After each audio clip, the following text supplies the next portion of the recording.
2 ദിവസമായിട്ട് ഇവിടെ ക്ലാസ്സുകൾ നടന്നുകൊണ്ടിരിക്കുകയാണ്. ഇപ്പോൾ പാരൻസാണ് കൂടുതലുള്ളത്, സ്റ്റുഡൻസ് ഒന്നും എത്തിയിട്ടില്ല. അവരുടെ ശ്രദ്ധയിലേക്ക് നമ്മൾ ജസ്റ്റ് ഒരു ഇൻഡക്ഷൻ എന്നൊരു കാര്യങ്ങൾ അവതരിപ്പിക്കുകയാണ്. അപ്പോൾ ഇതൊക്കെ കഴിഞ്ഞ ദിവസം കുട്ടികളൊക്കെ വിട്ടവരുണ്ട്, ഇല്ലാത്തവരുണ്ട്.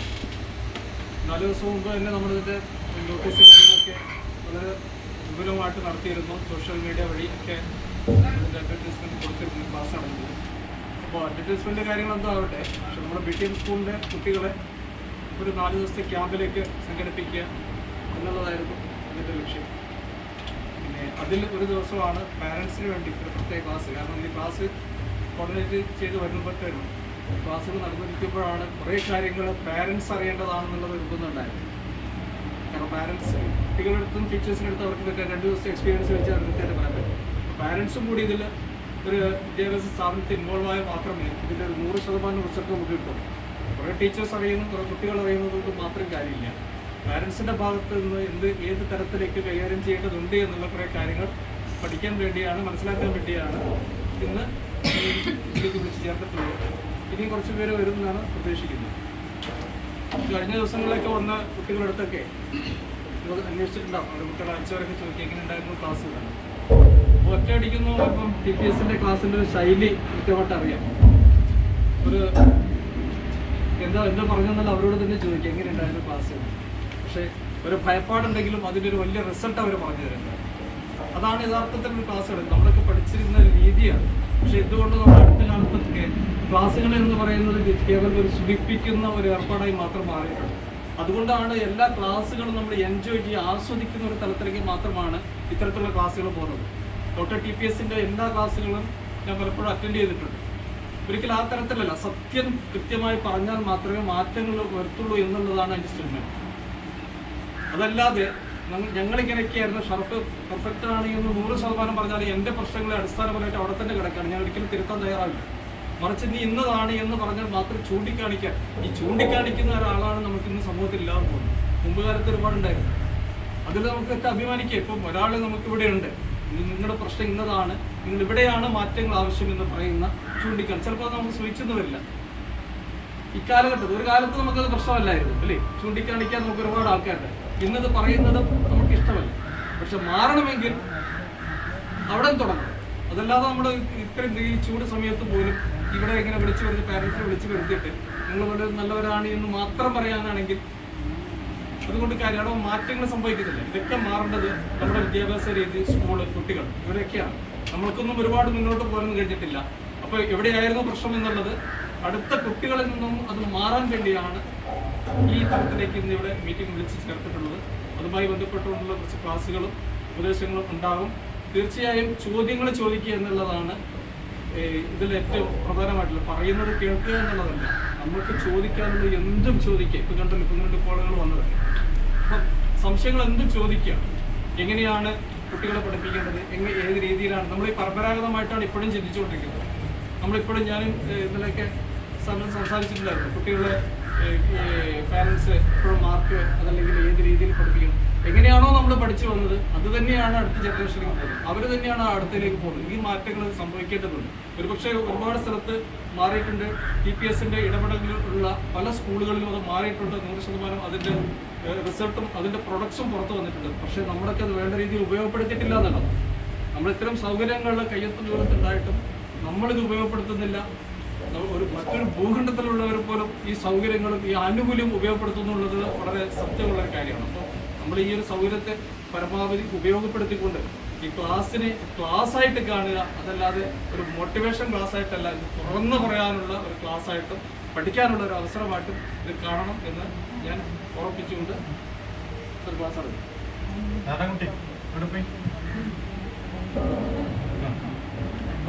നാരായണൻകുട്ടി കുറേ ക്ലാസ് അറ്റൻഡ് ചെയ്തിട്ടുള്ള, ശാന്തേച്ചിയും കുറെ ക്ലാസ് അറ്റൻഡ് ചെയ്തു.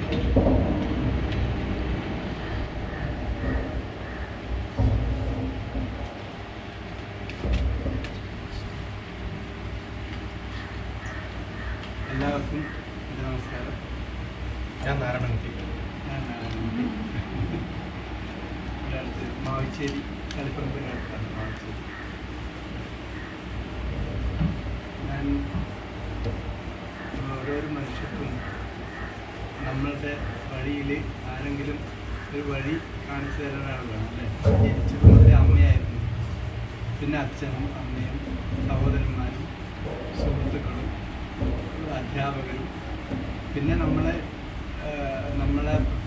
പ്രചോദിപ്പിക്കുന്ന ഒരുപാട് ആൾക്കാരെ നമ്മൾ കണ്ടു. എങ്കിലും നമ്മൾ ഇന്നും നമ്മൾ പ്രതീക്ഷിക്കുന്ന തലത്തിലേക്ക് ഉയർന്നിട്ടില്ല എന്ന ബോധ്യം നമുക്കെല്ലാവർക്കും അല്ലേ.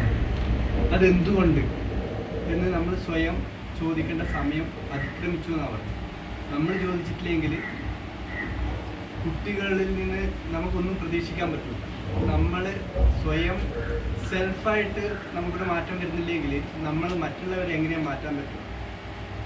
ഇപ്പോൾ നമ്മളെല്ലാവരിലും മാറ്റം ആഗ്രഹിക്കുന്നുണ്ട്. നമ്മളുടെ കുട്ടികളിലും നമ്മുടെ സമൂഹത്തിലും എല്ലാവരും മാറ്റം വേണമെന്ന് ആഗ്രഹിക്കുന്നുണ്ട്. എന്നിട്ടും അത് നമ്മൾ പ്രതീക്ഷിക്കുന്ന രീതിയിൽ ആവാത്തതിന് കാരണം നമ്മളിൽ ആ മാറ്റം കൊണ്ടുവന്നിട്ടില്ല എന്നുള്ളതാണ്. അപ്പോൾ അത് എങ്ങനെ എന്നുള്ളതാണ്, എങ്ങനെ മാറാം, എങ്ങനെ നമ്മളിൽ മാറ്റം കൊണ്ടുവരാം. നമ്മൾ ലോകത്തെ മാറ്റാനാണ് നോക്കുന്നത്, പക്ഷെ നമ്മളെ മാറ്റാൻ നമ്മളെ ഇന്നലെയൊക്കെ പറഞ്ഞു, യമം, നിയമം, ആസനം, പ്രാണായാമം, പ്രത്യാഹാരം, ധാരണ, ധ്യാനം, സമാധി, ഒരുപാട് മഹത്തുക്കൾ നേരത്തെ വലിയ കാര്യങ്ങൾ പറഞ്ഞു വെച്ചിട്ടുണ്ട്. പക്ഷെ അതൊന്നും നമ്മൾ പല തട്ടുകളിലായിട്ട് എനിക്കതൊന്നും വേണ്ട എന്നുള്ള രീതിയിൽ, അല്ലെങ്കിൽ നമ്മളെ വിഭാഗം ഒന്ന് വേറെയാണ്, നമ്മൾ അതൊന്നും ശ്രദ്ധിക്കേണ്ട ആവശ്യമില്ല എന്നുള്ള രീതിയിലാണ് നമ്മൾ പോകുന്നത്. നമ്മൾ പല മതത്തിൻ്റെയും എല്ലാ ചട്ടക്കൂടിലാണ് നമ്മൾ പലപ്പോഴും ഉള്ളത്. ആ ഒരു ഷെല്ല് പൊട്ടിയിട്ട് ഈ നോളജ് എന്ന് പറഞ്ഞു കഴിഞ്ഞാൽ എല്ലാവർക്കും സ്വീകരിക്കാവുന്നതാണ്. അത് ഖുർആനിലായാലും ഏത് മഹത് ഗ്രന്ഥങ്ങളിലായാലും അത് എന്ന ആളാണെന്നില്ല, അതൊക്കെ സ്വീകരിച്ച് അതിനെ എന്തെങ്കിലും ഇനിയിപ്പോൾ ഭഗവത്ഗീത ആയാലും ബൈബിളായാലും നമ്മൾ അതിനെല്ലാം അപ്പുറത്തേക്ക് നമ്മൾക്ക് ഇന്നത്തെ കാലഘട്ടവുമായിട്ട് യോജിക്കുന്ന കാര്യങ്ങളിലാണ് കുട്ടികൾ ശ്രദ്ധിക്കുന്നത്. ഈ കാലഘട്ടത്തിൽ എന്തൊക്കെയാണ് നമുക്ക് ആവശ്യമുള്ളത് അത് സ്വീകരിക്കുകയും നമുക്ക് ഏറ്റവും നല്ല മെച്ചപ്പെട്ട ഒരു മനുഷ്യരായിട്ട് മാറാൻ എന്തൊക്കെ ആവശ്യമുണ്ട് എന്നുള്ളത് നമ്മൾ ഇങ്ങനെയുള്ള മെൻറ്റേഴ്സ്, നല്ല നല്ല മെൻറ്റേഴ്സ് നമ്മൾ അടുത്ത് കയ്യെത്തുന്ന ദൂരത്തിൽ ഷർഫ് പറഞ്ഞ പോലെ ഉണ്ട്. പക്ഷെ അത് എത്ര ഉണ്ട് നമ്മൾ ഉപയോഗപ്പെടുത്തുന്നുണ്ട്. നമുക്ക് എല്ലാ മനുഷ്യർക്കും, ഞാൻ ഏറ്റവും കൂടുതൽ ഡോക്ടർ TPS പറഞ്ഞ ആ സൂത്രവാക്യമുണ്ട്, പെർഫോം ചെയ്യുക എന്നുള്ളത്. പെർഫോം ചെയ്യാൻ എല്ലാവർക്കും താല്പര്യമാണ്, ഏറ്റവും ബെസ്റ്റായിട്ട് പെർഫോം ചെയ്യണം. എന്നാൽ ഈ പെർഫോമൻസിലേക്ക് എത്താത്തതിന് കാരണം എന്താണ്? ഒരാളെ അഭിസംബോധന ചെയ്യാൻ നമുക്ക് എന്തുകൊണ്ട് പറ്റുന്നില്ല? അല്ലെങ്കിൽ ഒരു ഗ്രൂപ്പിന് നമുക്ക് ആ അവസരം, ഞാനിപ്പോൾ എന്താണ് സംസാരിക്കുന്നത് ഞാനിങ്ങനെ ചിന്തിച്ചിട്ടൊന്നല്ല ഞാനിവിടെ വന്ന് നിൽക്കുന്നത്. പെട്ടെന്ന് ഞാൻ നിങ്ങളുടെ മുന്നിലേക്ക് എൻ്റെ ആ സബ് കോൺഷ്യസ് മൈൻഡിലേക്ക് പോയി എനിക്ക് പറയാൻ anything suppress must be express. നമ്മളിങ്ങനെ സപ്രസ് ചെയ്തത് എന്നെങ്കിലും ഒരിക്കൽ നമ്മൾ എക്സ്പ്രസ് ചെയ്യേണ്ടി വരും. അതിനൊരു അവസരം വേണം അല്ലേ? ഡോക്ടർ TPS എന്നെ വിളിച്ചതുകൊണ്ടാണ് ഞാനിവിടെ നിൽക്കുന്നത്.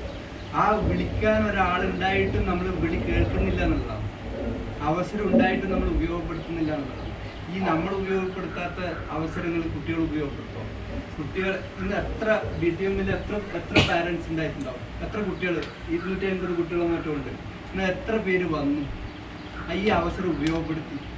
അത് വലിയൊരു ചോദ്യമല്ലേ? എന്തുകൊണ്ട് അവർ വന്നില്ല? അവർ ഒരുപക്ഷെ പള്ളിയിൽ പോയിട്ടുണ്ടാവും, അല്ലെങ്കിൽ മാരേജിന് പോയിട്ടുണ്ടാവും, അല്ലെങ്കിൽ അങ്ങനെയൊക്കെ കുറേ എക്സ്ക്യൂസ് പറഞ്ഞിട്ടുണ്ടാവും. പക്ഷെ നിങ്ങൾക്കും അതെല്ലാം ഉണ്ടായിരുന്നില്ലേ? എന്നിട്ടും നിങ്ങൾ വന്നില്ലേ? അപ്പോൾ നിങ്ങൾക്ക് ആ തീവ്രത ഉണ്ട്. എന്ന് വെച്ചാൽ കുട്ടികളും നമ്മുടെ സമൂഹം ഇങ്ങനെ പോരാ. അത് നിങ്ങളെ ഞാൻ വ്യക്തിപരമായിട്ടും അപ്രീഷിയേറ്റ് ചെയ്യുന്നു. അതിൻ്റെ കാരണം എന്ന് പറഞ്ഞാൽ എത്രയോ നമ്മൾ പല ദിക്കിലും പോയിട്ടുണ്ട്, പക്ഷെ അവസരങ്ങൾ അവർ നേരായ രീതിയിൽ ഉപയോഗപ്പെടുത്തുന്നില്ല എന്നുള്ളത് വളരെ ഖേദകരമായ കാര്യം. അപ്പോൾ നമ്മളെപ്പോഴും പെർഫോം ചെയ്യണമെങ്കിൽ, നമ്മൾ പെർഫോമൻസ് കാണണമെങ്കിൽ നമ്മളിൽ ആ എല്ലാ അവസരങ്ങളെയും നമ്മൾ ഉപയോഗപ്പെടുത്താനും അത് പ്രയോജനപ്പെടുത്തിയാലേ നമ്മൾ കേട്ടതല്ലേ നമുക്ക് കൂടുതൽ, കേട്ടതും പഠിച്ചതും ഇതൊക്കെയല്ലേ നമുക്ക് കൊടുക്കാനുള്ളൂ. നേടാത്തത് കൊടുക്കാൻ പറ്റുമോ? അപ്പോൾ നേട്ടമുണ്ടാക്കാനാണ് വേണ്ടത്. ഇങ്ങനെയുള്ള ക്ലാസ്സുകളായാലും ഇങ്ങനെ ഓരോ കാര്യങ്ങളും വളരെ സൂക്ഷ്മതയോടുകൂടി നമുക്ക് താല്പര്യമുള്ളതല്ലേ നമ്മൾ പഠിക്കുകയുള്ളൂ. അപ്പോൾ ആ താല്പര്യത്തിലേക്ക് വരാൻ വേണ്ടിയിട്ട് നമുക്ക് അവസരങ്ങൾ ഉപയോഗിക്കണം. അതിനുള്ള നിങ്ങൾക്ക് ഈ വന്നവർക്കെല്ലാം നല്ല റൈറ്റ് ആറ്റിറ്റ്യൂഡാണ്. ആ ആറ്റിറ്റ്യൂഡ് എൻ്റെ അടുത്ത് ഒരു പുസ്തകമുണ്ട്, ഞാൻ അത് കൊണ്ട് നടക്കുന്നത്. ആറ്റിറ്റ്യൂഡ് സെവരിറ്റി പറയും. നമ്മളുടെ മനോഭാവമാണ് എല്ലാം. ഈ മനോഭാവം ഇല്ലെങ്കിൽ പിന്നെ ഷറഫ് രാവിലെ വന്നിട്ട് ഇവിടെ എല്ലാം ക്ലീൻ ആക്കി എന്ന് പറഞ്ഞില്ലേ നമ്മൾ ഷറഫ് കേട്ടിട്ട്. അപ്പോൾ ആ ആറ്റിറ്റ്യൂഡ് എന്തിനാണ്? അതൊരു സമൂഹത്തോടുള്ള ഒരു പ്രതിബദ്ധതയാണ്. ഈ നല്ലതിനോട് ഉള്ള ഒരു റെസ്പോൺസാണ്, റെസ്പോൺസിബിലിറ്റി എന്നെല്ലാം പറയുന്നത്, റിയാക്ഷൻ അല്ല. അപ്പോൾ നല്ല റൈറ്റ് ആറ്റിറ്റ്യൂഡ്, അതിന് വേണ്ടത് റൈറ്റ് സ്കില്ല് എന്ന് വെച്ചാൽ ഞാൻ ഇന്ന് രാവിലെ 5:30 എഴുന്നേറ്റു, 5 മണി കഴിയുമ്പോൾ എഴുന്നേറ്റു. രാവിലെ അമ്മയെ സഹായിച്ചു. എൻ്റെ വീട്ടിൽ അമ്മയും അച്ഛനും പ്രായമായി. അപ്പോൾ അവർക്ക് പല പ്രശ്നങ്ങളുണ്ട്. എങ്കിലും ആ പ്രശ്നങ്ങളെ ഞാൻ കണ്ടിട്ട് അതിനോട് റെസ്പോണ്ട് ചെയ്തു. പാത്രം കഴുകാനുണ്ടാവും, പിന്നെ കഞ്ഞി വെക്കാനുണ്ടാവും, അങ്ങനെ ഒരുപാട് കണ്ട് എന്താ വേണ്ടത്. അങ്ങനെ നമ്മൾ ഒരു ഘട്ടത്തിൽ നമുക്ക് ഒറ്റയ്ക്ക് ചെയ്യണമെങ്കിൽ അതൊക്കെ പഠിക്കാണ്ട് ചെയ്യാൻ പറ്റുമോ? അപ്പോൾ എല്ലാത്തിലും നമ്മൾ ശ്രദ്ധാവാൻ ലഭ്യതേ ജ്ഞാനം. ഇതെല്ലാം നമ്മൾ എവിടുന്ന കിട്ടുന്നത്? നമ്മളെ മെൻറ്റേഴ്സോ അല്ലെങ്കിൽ ഗുരുക്കന്മാരോ പഠിപ്പിച്ചു തന്നാൽ, പിന്നെ വായന, ഇതിന് ഒരുപാട് സാമൂഹ്യ മാധ്യമങ്ങൾ നല്ല ഒരുപാട് കാര്യങ്ങളുണ്ട് നമുക്ക് ഗ്രഹിക്കാൻ. ഇന്ന് ഒരുപാട് രീതികൾ പാത്തുണ്ട് നമ്മളിലേക്ക് അറിവ് വരാൻ. അപ്പോൾ അതൊക്കെ നമ്മൾ എത്ര കണ്ട് ഉപയോഗപ്പെടുത്തുന്നതാണ് നമ്മളുടെ മുന്നോട്ടുള്ള. ഇപ്പം പിന്നെ സംസ്കൃതത്തിലൊരു ശ്ലോകമുണ്ട്, അത് കുട്ടികളെല്ലാവരും പഠിക്കേണ്ടത്. ആചാര്യാൽ പാദമാദത്തെ പാദം ശിഷ്യ സ്വമേധയാ പാദം സദ്ബ്രഹ്മചാരിഭ്യ പാദം കാലക്രമേണ. ഈ 4 തരത്തിൽ നമ്മളെ അറിവ് പൂർണ്ണമാവുള്ളൂ. പലപ്പോഴും ഇത് എത്ര പേർക്ക് അറിയാമെന്നുള്ളവർ ഒന്ന് കൈവയ്ക്കുക. ഇതിൻ്റെ അർത്ഥവും ഇത് കേട്ടിട്ടുണ്ടെങ്കിൽ എത്ര ആൾ ഇത് കേട്ടിട്ടുണ്ട്? ഇല്ല. അപ്പോൾ നമ്മൾ ആചാര്യനിൽ നിന്നും നമുക്ക് നമ്മളെ അധ്യാപകരിൽ നിന്നും ഗുരുക്കന്മാരിൽ നിന്നും 1/4 ഭാഗം 4/1 നമുക്ക് നേടാൻ വേണ്ടിയിട്ട് സാധിച്ചു എന്ന് വരുള്ളൂ. അപ്പോൾ പിന്നെ നമ്മളുടെ ആചാര്യാൽ പാദമാദത്തെ പാദം ശിഷ്യ സ്വമേധയാ. ശിഷ്യൻ പിന്നെ നമ്മൾ സ്റ്റുഡൻറ്റ് എപ്പോഴും 1/4 ഭാഗം സ്വമേധയാ നേടണം. അവൻ്റെ വായനയിലൂടെ ആയാലും സത്സംഗങ്ങളിലൂടെ ആയാലും. അപ്പോൾ ഒരു 1/4 ഭാഗം അങ്ങനെ ഒരു പകുതി കിട്ടും. പിന്നെ നമ്മളുടെ കൂട്ടുകാരിൽ നിന്ന് സദ്ബ്രഹ്മചാരിഭ്യ, പിന്നെ പാദം കാലക്രമത്തിൽ അനുഭവത്തിലൂടെ എന്നാലേ ആ ഒരു പൂർണ്ണതയിലെത്തും. ഈ പൂർണ്ണരാവാൻ നമ്മൾ എത്രമാത്രം സമയം അതിന് സ്പെൻഡ് ചെയ്യുന്നുണ്ട്, എത്രമാത്രം അതിനോട് നമുക്ക് താല്പര്യമുണ്ട്, നമ്മൾ സെൽഫ് ആഡ് ചെയ്യാൻ, എഡീഷൻ, ഡിലീഷൻ, മോഡിഫിക്കേഷൻ, കറക്ഷൻ എത്രമാത്രം നമ്മുടെ ജീവിതത്തിൽ അത് പ്രാവർത്തികമാക്കുന്നുണ്ട്. പ്രാവർത്തികമാകാത്ത ഒന്നിനും ഒരു വാല്യൂ ഇല്ല. അപ്പോൾ നമ്മളെ റോൾ അറിയണം. നമ്മളുടെ പിന്നെ എല്ലാ കാര്യത്തിലും റോള്,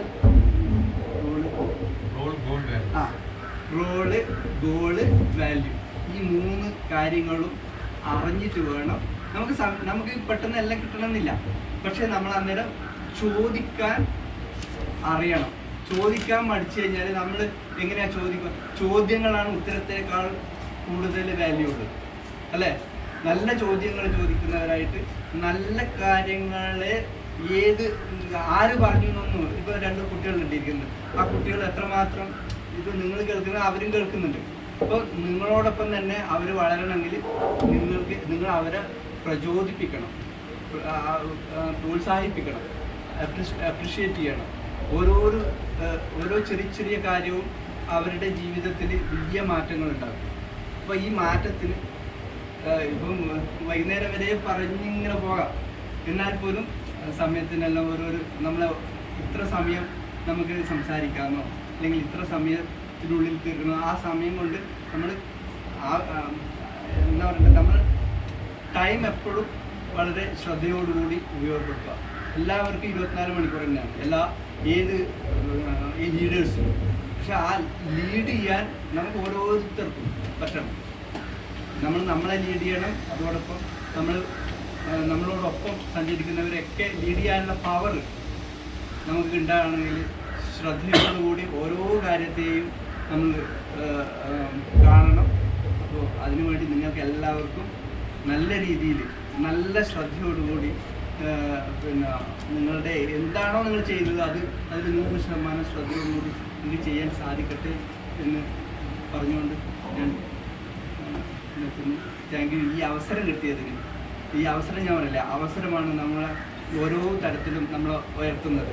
അപ്പോൾ ആ അവസരങ്ങളെ നമ്മൾ കൃത്യമായിട്ട് കാണാൻ കഴിയുകയും ആരെങ്കിലും അവസരത്തിന് അവരോട് ഗ്രാറ്റിറ്റ്യൂഡ് ഓഫ് ആറ്റിറ്റ്യൂഡ് എന്ന് പറയുന്നത്, ഒരു കുഞ്ഞു കാര്യം നമുക്ക് വേണ്ടിയിട്ട് ആര് ചെയ്താലും ആര് പ്രവർത്തിച്ചാലും ആര് ചിന്തിച്ചാലും നമുക്ക് വേണ്ടിയിട്ട് അവർക്ക് അത്രക്കും നമ്മൾ ഗ്രാറ്റിറ്റ്യൂഡ് ഉള്ളവരായിരിക്കണം. ഒരു അൺകണ്ടീഷനാണ് ഇവിടെ ഇരിക്കുന്നത് അല്ലേ, ഒരു കണ്ടീഷനും ഇല്ലാണ്ട് നമ്മളെ ഇങ്ങനെ സപ്പോർട്ട് ചെയ്യുന്ന ഡോക്ടർ TPSന്റെ ആ ഒരു വലിയ ഒരു മനസ്സുള്ള എല്ലാവർക്കും നമുക്ക് ആ മനസ്സ് കാണില്ല അല്ലേ. ആ മനസ്സെന്ന് പറയുമ്പം ചെറുതല്ല. അപ്പോൾ അതിനെ നമ്മൾ ഉൾക്കൊണ്ടുകൊണ്ട് ഇനി ഭാവിയിൽ ഇങ്ങനെയുള്ള ക്ലാസ്സുകളോ ഇങ്ങനെയുള്ള കാര്യങ്ങൾ നമ്മൾ വന്നാൽ മാത്രം പോരാ, നമ്മൾ പലരും ലീഡ് ചെയ്യാനും കൂടി പവർ വേണം.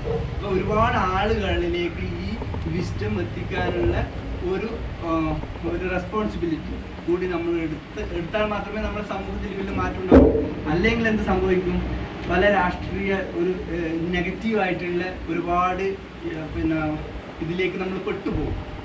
പലരും പറയുന്നത് നമ്മൾ അങ്ങോട്ട് വിശ്വസിച്ചിട്ട് നമ്മൾ കുറേ കഴിഞ്ഞിട്ടായിരിക്കും ഈ വഴി തെറ്റിപ്പോയിട്ടെന്ന് പറയുന്നത്. അപ്പോൾ ആ വഴി തെറ്റാതിരിക്കാൻ ഇങ്ങനെയുള്ള മെൻറ്റേഴ്സിൻ്റെ ഏറ്റവും വലിയ നല്ല ഉപദേശങ്ങൾ, നല്ല നിർദ്ദേശങ്ങളും വളരെ ശ്രദ്ധയോടുകൂടി കേട്ട് ഇംപ്ലിമെൻ്റ് ചെയ്യണം. ഓക്കെ, അതിനെല്ലാവർക്കും സാധിക്കട്ടെ എന്ന് കൂടി സൂചിപ്പിച്ചുകൊണ്ട് നിർത്തുന്നു. നന്ദി, നമസ്കാരം.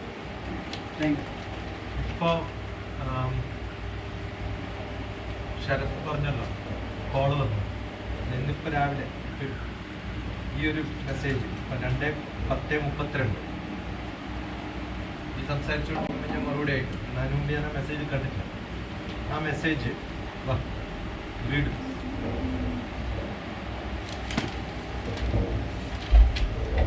പ്രാധാന്യമുള്ളൊരു മെസ്സേജ് ആയതുകൊണ്ട് എറണാകുളത്ത് മോഹൻ എന്ന് പറയുന്ന ഒരാളാണ്. അയാൾ റിഫൈനറിയിലെ ജനറൽ മാനേജറായിട്ട് റിട്ടയർ ആയതാണ്. ഒരു ദിവസം ഇവിടെ വന്നിട്ടുണ്ടായിരുന്നു. ഇവിടെ ക്യാമ്പ് നടക്കുന്നില്ലേ, ആ സമയത്താണ് വന്നത് എന്താണെന്ന് വെച്ചാൽ അയാളുടെ മകള് മീര തെയ്യത്തെക്കുറിച്ച് പഠിക്കുന്നു. തെയ്യത്തെക്കുറിച്ച് പഠിക്കുന്നു. അപ്പൊ തെയ്യത്തിന്റെ ചരിത്രം പഠിക്കാൻ വേണ്ടിയിട്ട് ഇന്റർനെറ്റിൽ പോയി തപ്പിയ സമയത്ത് എൻ്റെ ഒരു ബുക്കുണ്ട് തെയ്യത്തെക്കുറിച്ച്.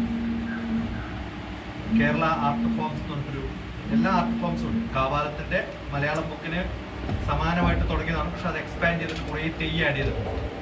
ആ ബുക്ക് കണ്ടിട്ട് ഡിസ്കവറി നാഷണൽ ജിയോഗ്രഫിയിലൊക്കെ എഴുതുന്ന ആളാണ് ആര്, മീര. നാഷണൽ ജിയോഗ്രഫി എന്ന് പറഞ്ഞാൽ ലോകത്തിലെ ഏറ്റവും വലിയ ഡിസ്കവറി എന്ന് പറഞ്ഞാൽ അതേപോലെ തന്നെ ഇതിലൊക്കെ കോൺട്രിബ്യൂട്ട് ചെയ്യുന്ന ആളാണ്. ഇവിടെ ഇരുന്നിട്ടുള്ള ആ പടം ഞാനത് ഇപ്പം മെസ്സേജ് വന്നപ്പോഴാണ് മീര എൻ്റെ മനസ്സിനെ മറന്നുപോയ കുട്ടിയാണ്. അപ്പം ഞാനത് നോക്കിയ സമയത്ത് makeheritagefund.com എന്നുള്ളതിൽ തെയ്യത്തെക്കുറിച്ചുള്ള ആർട്ടിക്കിൾ എഴുതാൻ വേണ്ടിയിട്ടാണ് വന്നത്. ഞാൻ ഇതുവരെ ആർട്ടിക്കിൾ കണ്ടിട്ടില്ല, പക്ഷെ ഇപ്പം നോക്കുമ്പോഴാണ് ആ ആർട്ടിക്കിൾ എഴുതിയിട്ടുണ്ട്. Doctor TP Sasikumar with his students, we were quite fortunate to get a meeting with Dr. TP Sasikumar. നമ്മളെന്നർത്ഥം അതിനകത്ത് ട്രാൻസ്ലേറ്റ് ചെയ്ത് ഞാൻ വായിക്കുന്നു. We were quite fortunate to get a meeting with Dr. TP Sasikumar.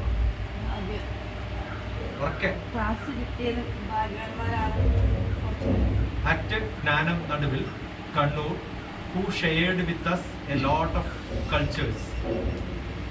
ഇത് എഴുതിയിട്ടുള്ളത് ലോകത്തെ ഏറ്റവും പ്രശസ്തമായ ആ സമയത്തുള്ള കുട്ടികളുടെ പടടക്കം മീര. ആ മീരയുടെ അച്ഛൻ ഇന്ന് എനിക്കൊരു മെസ്സേജ് അയച്ചു. ഇപ്പൊ വന്നതേ വായിക്കും, ഉറക്കം വായിക്കും.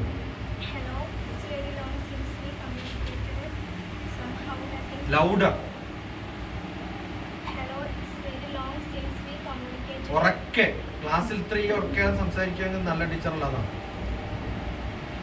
നല്ലോണം സൗണ്ട് വരണം, അപ്പോഴേ നല്ല ടീച്ചറാണ്.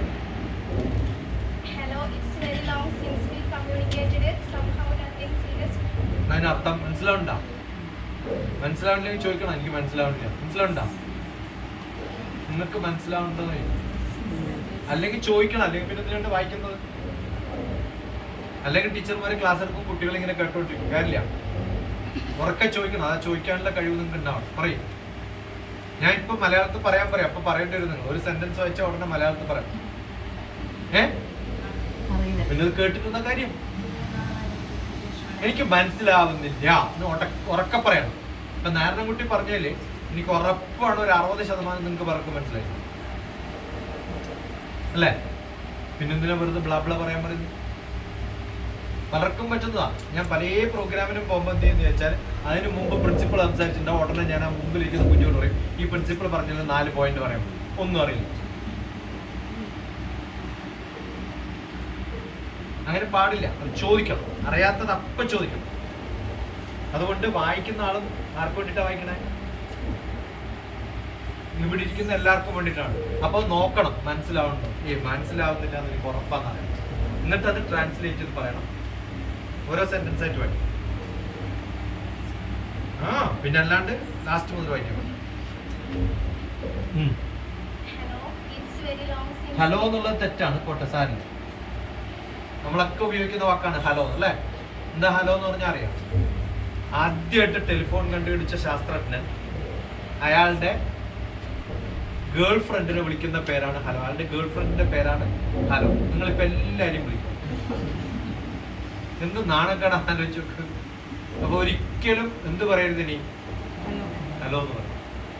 എന്നെ ആരെങ്കിലും വിളിച്ച് ഹലോ എന്ന് പറഞ്ഞാൽ ഞാൻ പറയും, ഞാൻ നിന്റെ ഗേൾ ഫ്രണ്ടും അല്ല, നിങ്ങൾ അലക്സാണ്ടർ ഗ്രഹാം ബെല്ലും അല്ല. പിന്നെ എന്തിനാ ഇത് പറയുന്നത്? നമ്മുടെ മലയാള ഭാഷയിലൊക്കെ ഇഷ്ടംപോലെ വാക്കുകളില്ലേ? നമസ്കാരം. നിങ്ങൾ എപ്പോഴെങ്കിലും എന്നെ ഫോൺ വിളിച്ചു നോക്കി ഞാൻ നമസ്കാരം അല്ലാണ്ട് പറയുന്നത്. നമ്മൾ നമ്മളായിട്ട് മാറണം. ആരെങ്കിലും പറഞ്ഞിട്ടുള്ള അത് അതുപോലെ റിപ്പീറ്റ് ചെയ്യാം.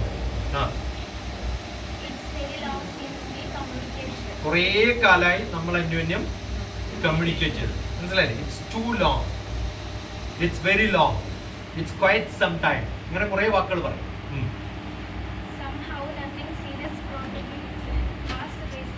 ഒന്നും വലിയ കാര്യങ്ങളൊന്നും ഇല്ല അറിയിക്കാൻ അല്ലേ? അതുകൊണ്ടാണ് അറിയിക്കാണ്ടിരുന്നത്. അതുകൊണ്ടാണ് നമ്മൾ കമ്മ്യൂണിക്കേറ്റ് ചെയ്യേണ്ടത്. ഓക്കെ, എനിക്കൊരു വലിയൊരു ന്യൂസ് പറയാനുണ്ട് നിങ്ങളോട്. ഓക്കെ, എനിക്ക് ഓർമ്മയുണ്ട് അയാളുടെ വന്ന സമയത്ത് ജ്ഞാനത്തിന്റെ ക്യാമ്പ് ഇട്ടിട്ടുള്ള ഒരു പാട്ടുണ്ട്. ആ ക്യാമ്പ് ഇട്ടുണ്ട്. അയാൾ ക്രിക്കറ്ററാണ്, ക്രിക്കറ്റ് ടീമിലുണ്ടായി. അയാൾ നല്ല ടോളായിട്ടുള്ള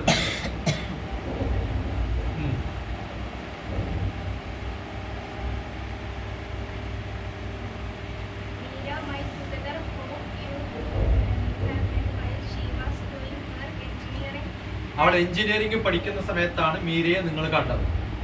ആ എഞ്ചിനീയറിംഗ് പഠിക്കുന്നതിന്റെ കൂടെയാണ് തെയ്യത്തെ കുറിച്ചുള്ള ആർട്ടിക്കിൾ എഴുതാൻ തുടങ്ങി. പഠിക്കുന്ന സമയത്ത് വേറെ ഒന്നും ചെയ്യാറില്ലല്ലോ പലരും അല്ലേ? പഠിക്കുമ്പോൾ ഇങ്ങനത്തെ കൂടി പഠിക്കണം. അവൾ എഞ്ചിനീയറിംഗ് പഠിക്കണം. പക്ഷെ എന്തിനെ കുറിച്ച് ആർട്ടിക്കിൾ എഴുതിയത്? തെയ്യത്തിനെ കുറിച്ച്. ഏത് കാലമാണ്? 2015 സെപ്റ്റംബറിലാണ് ഇവിടെ വന്നത്. ആ ആർട്ടിക്കിൾ വന്നത് 2015 സെപ്റ്റംബറിൽ. അപ്പൊ 15 കഴിഞ്ഞിട്ട് 9 കൊല്ലായി.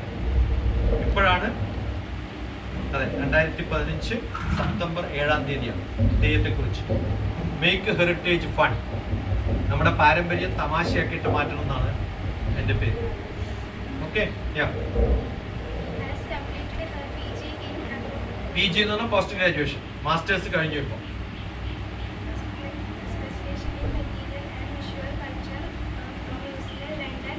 എഞ്ചിനീയറിംഗ് കഴിഞ്ഞിട്ട് ഇപ്പൊ എന്തായി? ആർട്ടിലാണ്, കൾച്ചറിലാണ് ചെയ്തത്. എവിടെയാണ് ചെയ്തത്? ലണ്ടനിൽ. ഏത് കോളേജാ? അതിന്റെ മുമ്പുള്ള ലണ്ടൻ എന്നുള്ള തൊട്ട് മുമ്പുള്ള വാക്കാ കോളേജിന്റെ പേര്.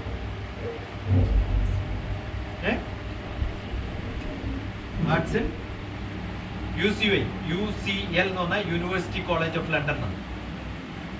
യൂണിവേഴ്സിറ്റി കോളേജ് ഓഫ് ലണ്ടനിലാണ്. എൻ്റെ 2 മക്കളും ലണ്ടനിലാണ് പഠിച്ചത്. ഒരാൾ ഇമ്പീരിയൽ കോളേജിൽ, മറ്റേ കിങ്സ് കോളേജ്.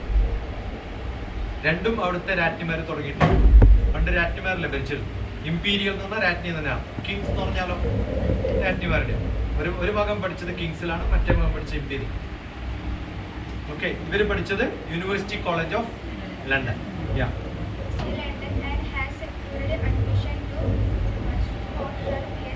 ഇപ്പിനി അവിടെ പഠിക്കുന്നവരൊക്കെ നേരെ PhDക്ക് പോകും. എൻ്റെ ഏച്ചിയുടെ മോൾ ഇപ്പൊ ലണ്ടനിലാണ്. കഴിഞ്ഞ പ്രാവശ്യം ഞാൻ അവിടെ കണ്ടിരുന്നു. എൻ്റെ വൈഫിന്റെ അനിയത്തിയുടെ മകനും ലണ്ടനിലാണ്. ഇപ്പൊ ലോകത്തിലെ ഏറ്റവും നല്ല കുട്ടികൾ പഠിക്കുന്ന സ്ഥലം ലണ്ടനിലാണ്. My very limited understanding for her topic in that it's based on എന്താണ് എന്താണ്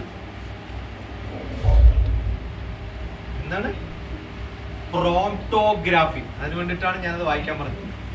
ലോകത്തിലെ ഏറ്റവും നല്ല സബ്ജക്ട് ഏതാന്ന് പറഞ്ഞാൽ പ്രോംപ്റ്റ് എഞ്ചിനീയറിംഗ്. എന്താണ് എന്ത് എഞ്ചിനീയറിംഗ് ആണ്? സിവിൽ അല്ല, മെക്കാനിക്കൽ അല്ല, ഒന്നുമല്ല.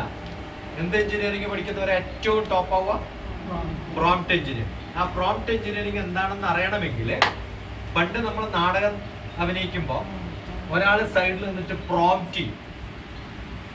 പ്രോംപ്റ്റ് ചെയ്യാന്ന് പറഞ്ഞാൽ ഡയലോഗ് ഫുൾ പറഞ്ഞു കൊടുക്കണ്ട, ഒരു കഷ്ടം പറഞ്ഞു കൊടുത്താൽ ബാക്കി നമുക്കറിയാം. നിങ്ങളൊക്കെ പഠിക്കുന്ന സമയത്ത് ഒന്ന് ബുക്ക് നോക്കി ബാക്കി നമുക്ക് ചൊല്ലാൻ പറ്റുള്ളൂ.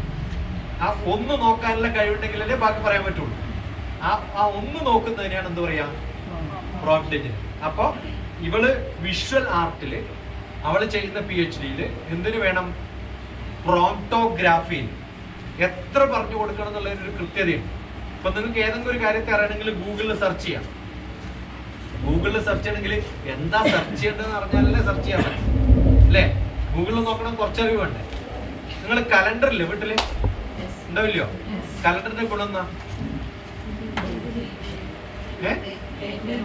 ഡേറ്റ് പറയേ. കലണ്ടർ എന്തിനാ? കലണ്ടറിൽ നമ്മൾ എന്താ കാണാം? ഡേറ്റ് കാണാം. ഡേറ്റ് മാത്രം കണ്ടാൽ നിങ്ങൾക്ക് സംഭവം മനസ്സിലാവും. ഇന്നിപ്പോ ഏതാന്ന് അറിയണമെങ്കിൽ എന്തൊക്കെ അറിയണം?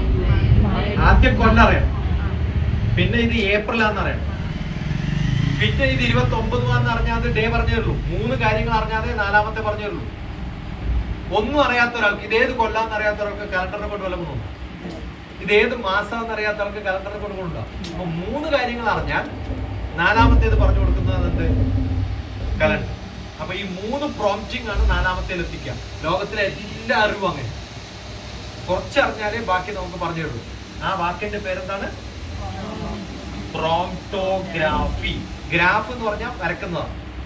എത്ര അറിയണം, എത്ര ബാക്കി അറിയണം, ഇത് കൃത്യമായിട്ട് അറിഞ്ഞാൽ നമുക്ക് എന്ത് കാര്യം ചെയ്യും. അത് കൾച്ചറിലും ആർട്ടിലും മാത്രമല്ല, എന്തിലുണ്ട്? എല്ലാ എഞ്ചിനീയറിംഗ് വിഷയത്തിലും ഉള്ളൊരു വാക്കാണ് പ്രോംപ്റ്റ് എഞ്ചിനീയറിംഗ്. എന്താണ്? എല്ലാ വിഷയത്തിലും. അപ്പൊ അതിലാണ് ഇപ്പൊ മീരക്ക് താല്പര്യം. പക്ഷെ എനിക്ക് അതിനെ കുറിച്ച് ഒരു വിവരവുമില്ല. അപ്പൊ 9 കൊല്ലം കഴിയുമ്പോ ഓർമ്മ വന്ന ആരാ? ഈ വിവരമുള്ള ഒരാളെ. അതിനാണ് മെസ്സേജ്. ഇപ്പോഴാണ് ഇയാളോട് ചോദിച്ചാൽ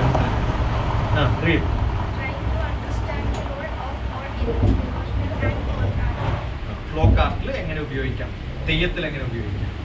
Hope you are doing good to follow you post on FB. Are you in Kannur or settled for permanent in Hyderabad? ഇപ്പൊ എന്റെ സംഭവങ്ങളൊക്കെ അറിയാം, ഞാൻ എവിടെയാന്ന്.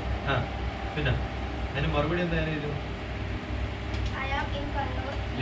പിന്നെ Day after to Hyderabad, keep traveling mostly classes. പിന്നെ Meera called discuss. Meera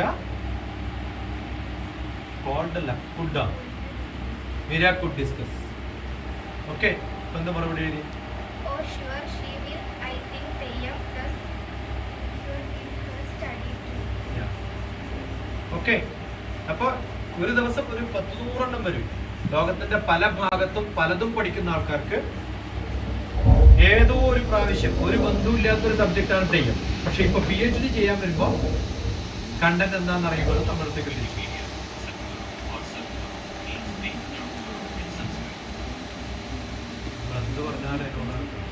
How is weather in Kerala now? Hey Google, is it going to rain in New Naduvil today?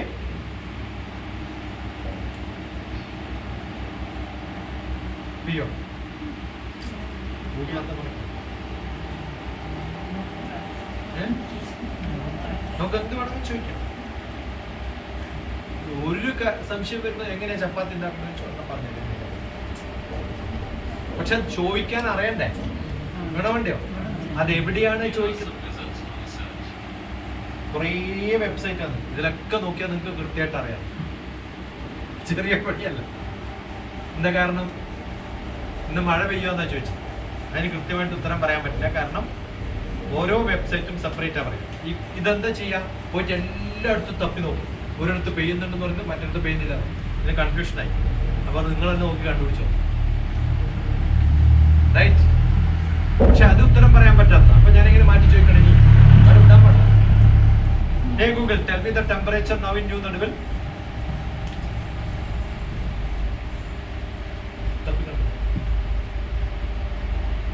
അപ്പൊ നമ്മൾ കൃത്യമായിട്ട് ചോദിക്കാൻ അറിഞ്ഞാല് അതിനെയാണ് എന്ത് പറയാ? പ്രോംപ്റ്റിംഗ്. അപ്പൊ നല്ല ചോദ്യം ചോദിക്കും.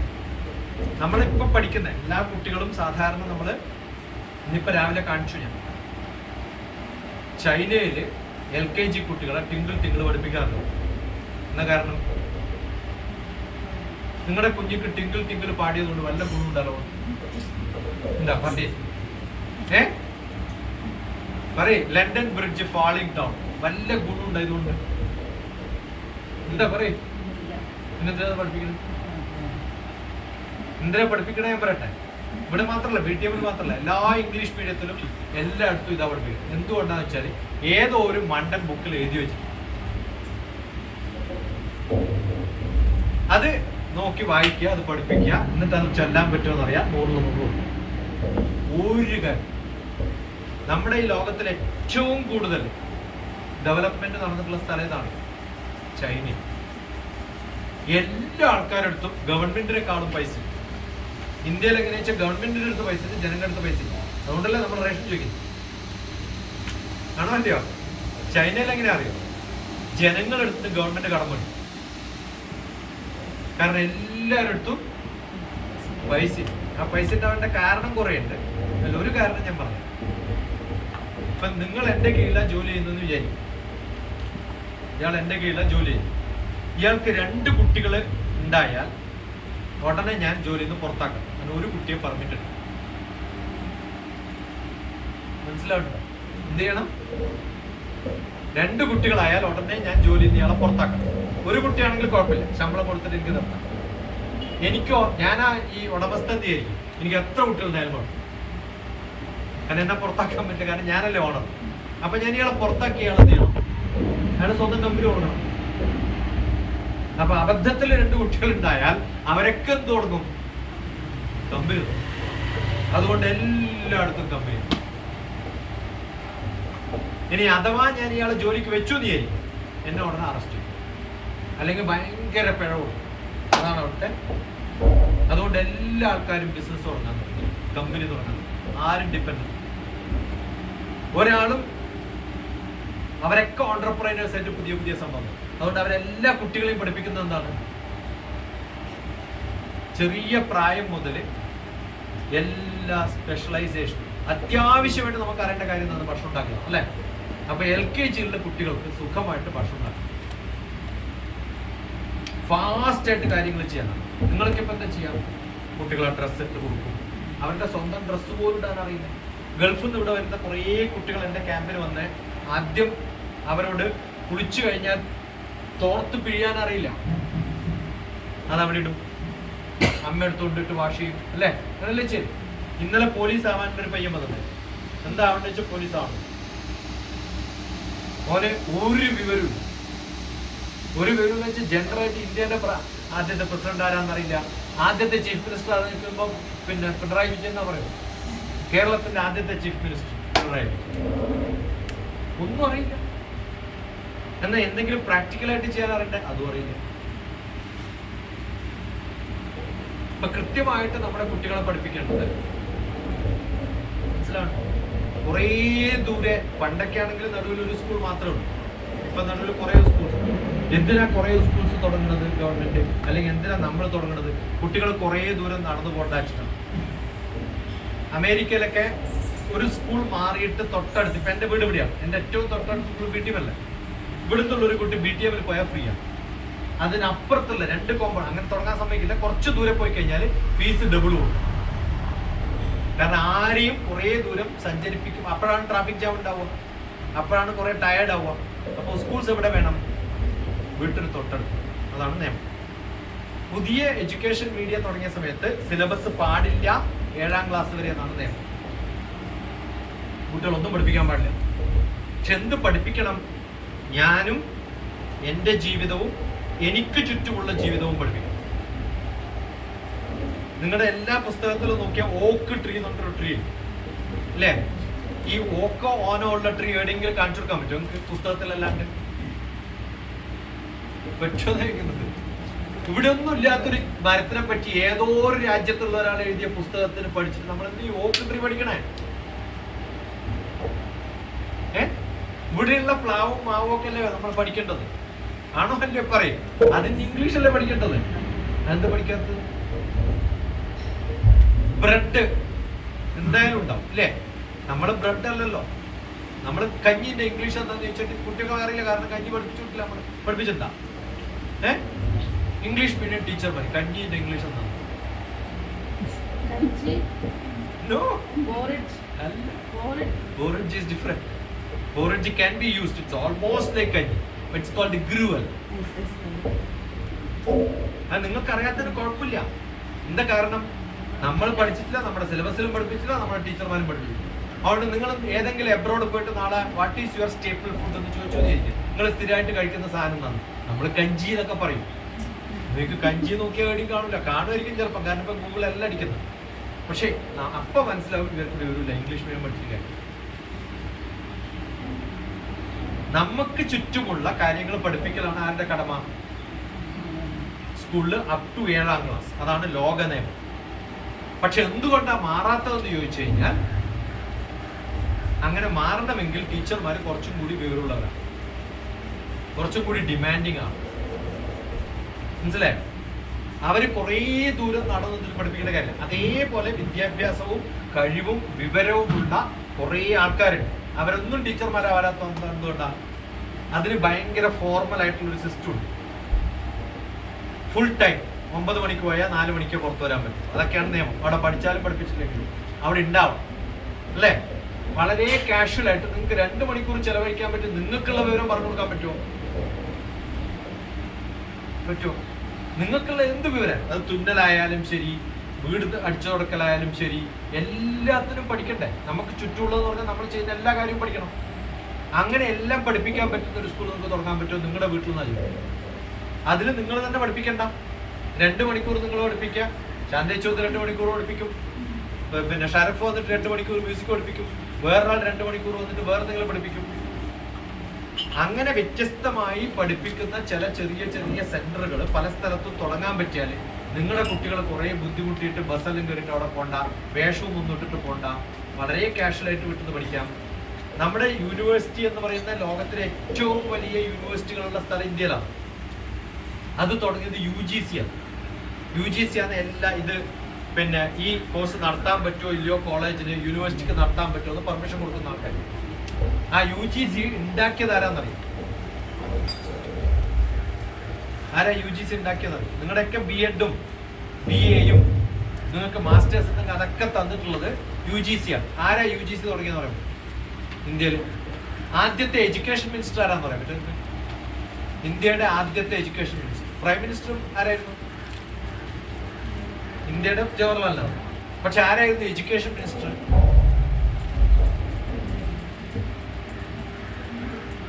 അറിയാം?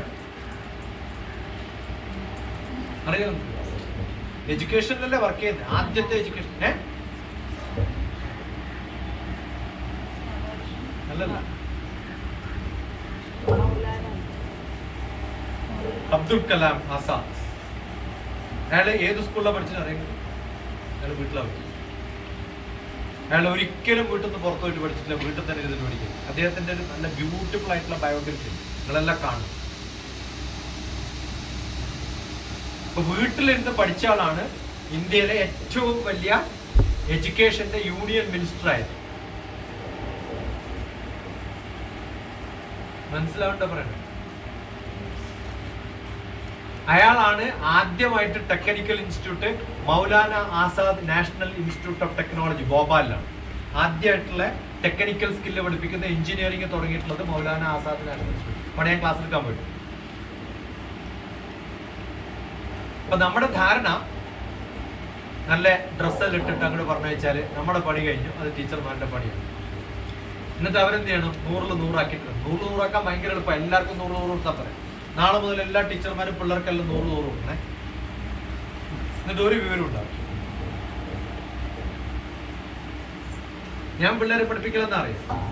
ഒരു സൂചി എടുക്കുക, നൂല് കോർക്കുക. നിങ്ങൾ ഒരു ടീച്ചർമാരും കീപ്പായിട്ടെന്ന് പറയണം ഈ പണി കൊടുത്താൽ. ഓക്കെ, എന്ത് ചെയ്യണം? ഒരു സൂചി എടുക്കുക, നൂലിങ്ങനെ കോർത്ത് കാണിച്ചു കൊടുക്കുക, എന്നിട്ട് പറയാ നൂലിങ്ങനെ കോർക്കാൻ പറയും. പക്ഷെ നിങ്ങൾ കൊടുക്കുമ്പോൾ എന്ത് ചെയ്യണം? ചെറിയ സൂചിയും വലിയ നൂലും കൊടുക്കും. നമ്മൾ എന്ത് ചെയ്യണം? വലിയ സൂചിയും ചെറിയ നൂലും എടുത്തിട്ട് കാണിച്ചു കൊടുക്കാം. എന്തെളുപ്പം നോക്കെന്ന് പറയാ. ഈ പിള്ളേരുണ്ടല്ല, ഒരിക്കലും അനങ്ങൂല്ല, ഭക്ഷണം കഴിക്കൂല, കരയില്ല, അനങ്ങാണ്ടിരുന്ന് രാവിലെ മുതൽ വൈകുന്നേരം. ഇതാണ് ശ്രദ്ധ. ഇങ്ങനെയൊക്കെയാണ് ഞാൻ പഠിപ്പിക്കുക. അത് കഴിഞ്ഞ് കുറച്ച് കഴിയുമ്പോൾ അവർ പറയും ഇതിനകത്ത് പോകും. അപ്പൊ പറയും എന്ത് ചെയ്യണം? ആദ്യം നോക്കേണ്ടത് ഇതിനകത്ത് പോവോ നോക്കാണ്ട്. ഇതിനെയാണ് ലോജിക്കൽ റീസണിങ്. എന്താ പറയാ? ഇതിപ്പോഴല്ല, നമ്മൾ ഏറ്റവും നല്ല ടെക്നിക്കൽ ജോലി കിട്ടുമ്പോൾ നമ്മൾ ചെയ്യുന്നത് വെച്ചാൽ കുറേ സിലിണ്ടർ കൊടുക്കും. എന്നിട്ട് അതിനകത്ത് കറക്റ്റ് ആയിട്ട് ഇടാൻ പറ്റുന്ന ഓരോ വുഡൻ പീസ് കൊടുക്കും. അത് ഒന്നിലും തെറ്റിയാൽ മറ്റേലും തെറ്റി. കാരണം ഇതിന്റെ മറ്റെടുത്ത് കൊണ്ടതാണ് ഇപ്പുറത്ത് പോയിട്ട്. ഇങ്ങനെ 5 എണ്ണം ചെയ്താൽ നെട്ടോ ടെക്നിക്കൽ NTTF നമ്മുടെ തലശ്ശേരിയിൽ ഒരു സ്ഥലം. അവിടുത്തെ എൻട്രൻസിന് പോയ ഇതാണ് അവിടുത്തെ പരീക്ഷ. ഇത് എപ്പോൾ പഠിപ്പിക്കണമെന്ന് അറിയാം. ആ ചെറുപ്പത്തിൽ പഠിച്ചിട്ടില്ലെങ്കിൽ ഈ ലോജിക്കൽ റീസണിങ് ഉണ്ടാവില്ല, അനലിറ്റിക്കൽ സ്കിൽ ഉണ്ടാവില്ല, മാത്തമാറ്റിക്കൽ എബിലിറ്റി ഉണ്ടാവില്ല, ഇംഗ്ലീഷ് കമ്മ്യൂണിക്കേഷൻ ഉണ്ടാവില്ല, നമുക്ക് ചുറ്റുമുള്ള സാധനങ്ങൾ ആരോട് ഇംഗ്ലീഷ് പറയാൻ പറ്റില്ല. അതുകൊണ്ടാണ് 10ാം ക്ലാസ് കഴിയുമ്പോഴും ഇംഗ്ലീഷ് മീഡിയത്തിലൊക്കെയാണ് പഠിച്ചത്, പക്ഷെ 2 വാക്ക് എഴുതാനും പറയാനും പറയും. ഇപ്പൊ ഇന്നലെ കുറെ കുട്ടികൾ വന്നിട്ടുണ്ടായിരുന്നു മൂത്തേടത്ത് സ്കൂളിൽ 11th and 12th. അവരോടൊക്കെ പാരഗ്രാഫ് നോക്കുമ്പോൾ ഒരാൾക്കും ഒരു പാരഗ്രാഫ് എഴുതാൻ അറിയില്ല. സ്പെല്ലിംഗ് മിസ്റ്റേക്സ് ഇഷ്ടം പോലെ ഉണ്ട്. നല്ല ഇംഗ്ലീഷ് മീഡിയത്തിലാണ്, പക്ഷെ പറഞ്ഞ കാര്യം. അപ്പൊ അതുകൊണ്ട് പഠനം എന്ന് പറയുന്നത് ഇന്ന് എൻ്റെ അടുത്ത് ഗൂഗിളും അത് ഉപയോഗിക്കാനുള്ള കഴിവുണ്ടെങ്കിൽ നമുക്ക് ആർക്കും ആരും എന്തും പഠിപ്പിക്കാം. അതുകൊണ്ട് ഞാൻ പറഞ്ഞ ചപ്പാത്തി ഉണ്ടാക്കണമെങ്കിലും പഠിപ്പിക്കാം അല്ലേ? ഏത് സംഭവം. ഇപ്പം നേരത്തെ പറഞ്ഞ വാക്കെന്താന്ന്, വായിക്കാൻ ബുദ്ധിമുട്ടിയ വാക്കെന്താണ്? പ്രോംപ്റ്റോഗ്രാഫി. ആ പ്രോംപ്റ്റോഗ്രാഫി എന്താണെന്ന് അറിയണമെന്നൊന്നുമില്ല. പ്രോംപ്റ്റോഗ്രാഫി ഗൂഗിൾ ചെയ്താൽ പോരെ. മനസ്സിലാവുണ്ടോ? അതെങ്ങനെയാ പറയേണ്ടതെന്ന് അറിയണമെങ്കിലോ പ്രോംപ്റ്റോഗ്രാഫി ടൈപ്പ് ചെയ്ത് അതിന്റെ തൊട്ടടുത്തൊരു മൈക്ക് ഉണ്ട്, അതൊന്ന് പ്രസ് ചെയ്ത് കഴിഞ്ഞാൽ അത് നമ്മളെ എങ്ങനെയാ പ്രൊണൗൺസ് ചെയ്യേണ്ടതെന്ന് പഠിപ്പിക്കും. മനസ്സിലായോ? പക്ഷെ അതിന് നമുക്ക് ഇൻട്രസ്റ്റ് ഉണ്ടാവണം. സമയമില്ല എന്ന് പറയുന്നത്. എന്താ ഉണ്ടാവേണ്ടത്? ഇൻട്രസ്റ്റ് ഉണ്ടെങ്കിൽ. ഇന്ന് രാവിലെ ആരോ പറഞ്ഞു സമയമില്ല. അപ്പൊ ഞാൻ ചോദിച്ചു നിങ്ങൾക്കാണോ തിരക്കധികം അല്ല പ്രൈം മിനിസ്റ്റർക്കാണോ തിരക്കധികം? പ്രൈം മിനിസ്റ്റർ ചെയ്യുന്ന അത്രയും പണി നമ്മൾ ചെയ്യുന്നുണ്ട്. ആരെങ്കിലും ദുബായിൽ നിന്ന് വന്നു കഴിഞ്ഞാൽ 2 ദിവസം ജെറ്റ് ലാഗ് വന്നിട്ട് കിടന്നോ? ആണോ ഇല്ലയോ? അല്ലേ?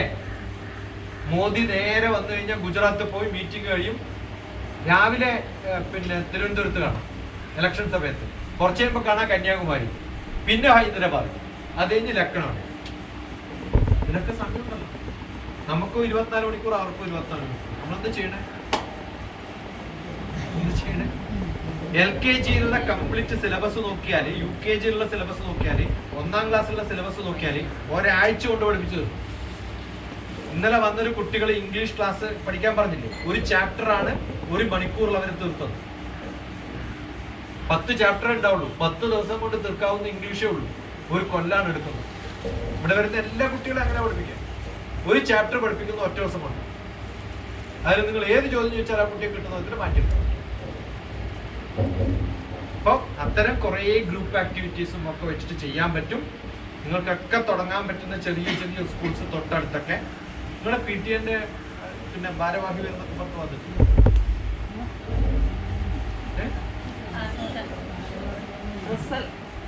ആണോ? KGന്റെ പക്ഷെ ആ ഗോവിന്ദന്റെ ആരോ BTF അവര് വന്നില്ല. മദർ PTAന്റെ അവരെന്താ പറയാ?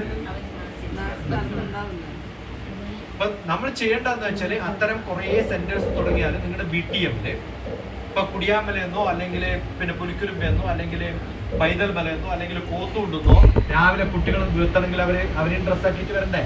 നിങ്ങൾ അവിടെ ഒരു സെന്റർ തുടങ്ങാൻ അവിടെ തന്നെ ഇഷ്ടംപോലെ ഗ്രാജുവേഷനോ പോസ്റ്റ് ഗ്രാജുവേഷനോ 12ാം ക്ലാസ്സോ 10ാം ക്ലാസ്സോ ഉള്ളവരുണ്ടാവും. അവരെ ഈ ടീച്ചർമാർ ഓൾറെഡി എക്സ്പീരിയൻസ്ഡ് ആയിട്ടുള്ള ടീച്ചർമാർ അവരെ ഗൈഡ് ചെയ്യണം. അപ്പൊ നിങ്ങളുടെ ടീച്ചർമാരൊക്കെ സൂപ്പർവൈസേഴ്സ് ആയി കുറെ പേർക്ക് ജോലി കൊടുക്കാം. അങ്ങനെ ഒരു 10 സെന്റർ തുടങ്ങാൻ പറ്റിയാൽ അവിടെ 5 കുട്ടികൾ വീതം ഉണ്ടെങ്കിൽ 50 പേരുടെ അഡ്മിഷൻ നിങ്ങളുടെ സ്കൂളിലേക്ക് അടുത്ത കൊല്ലം വരും. മനസ്സിലാവണ്ട പറയണേ. അപ്പോ nursery, LKG, UKG, 1ാം class, 2ാം class, 3ാം class, ഈ 7 വയസ്സ് 8 വയസ്സ് വരെ അവരുടെ വീട്ടിനടുത്തുള്ള ചെറിയ ചെറിയ സ്കൂൾസ്, ഇത് ഗുജറാത്തിലും വെസ്റ്റ് ബംഗാളിലും രാജസ്ഥാനിലും ഒക്കെ നടത്തുന്ന ആളാണ്. അവിടെയുള്ള പ്രധാന സ്കൂളിന്റെ ഒക്കെ സംഭവങ്ങൾ മാറ്റി.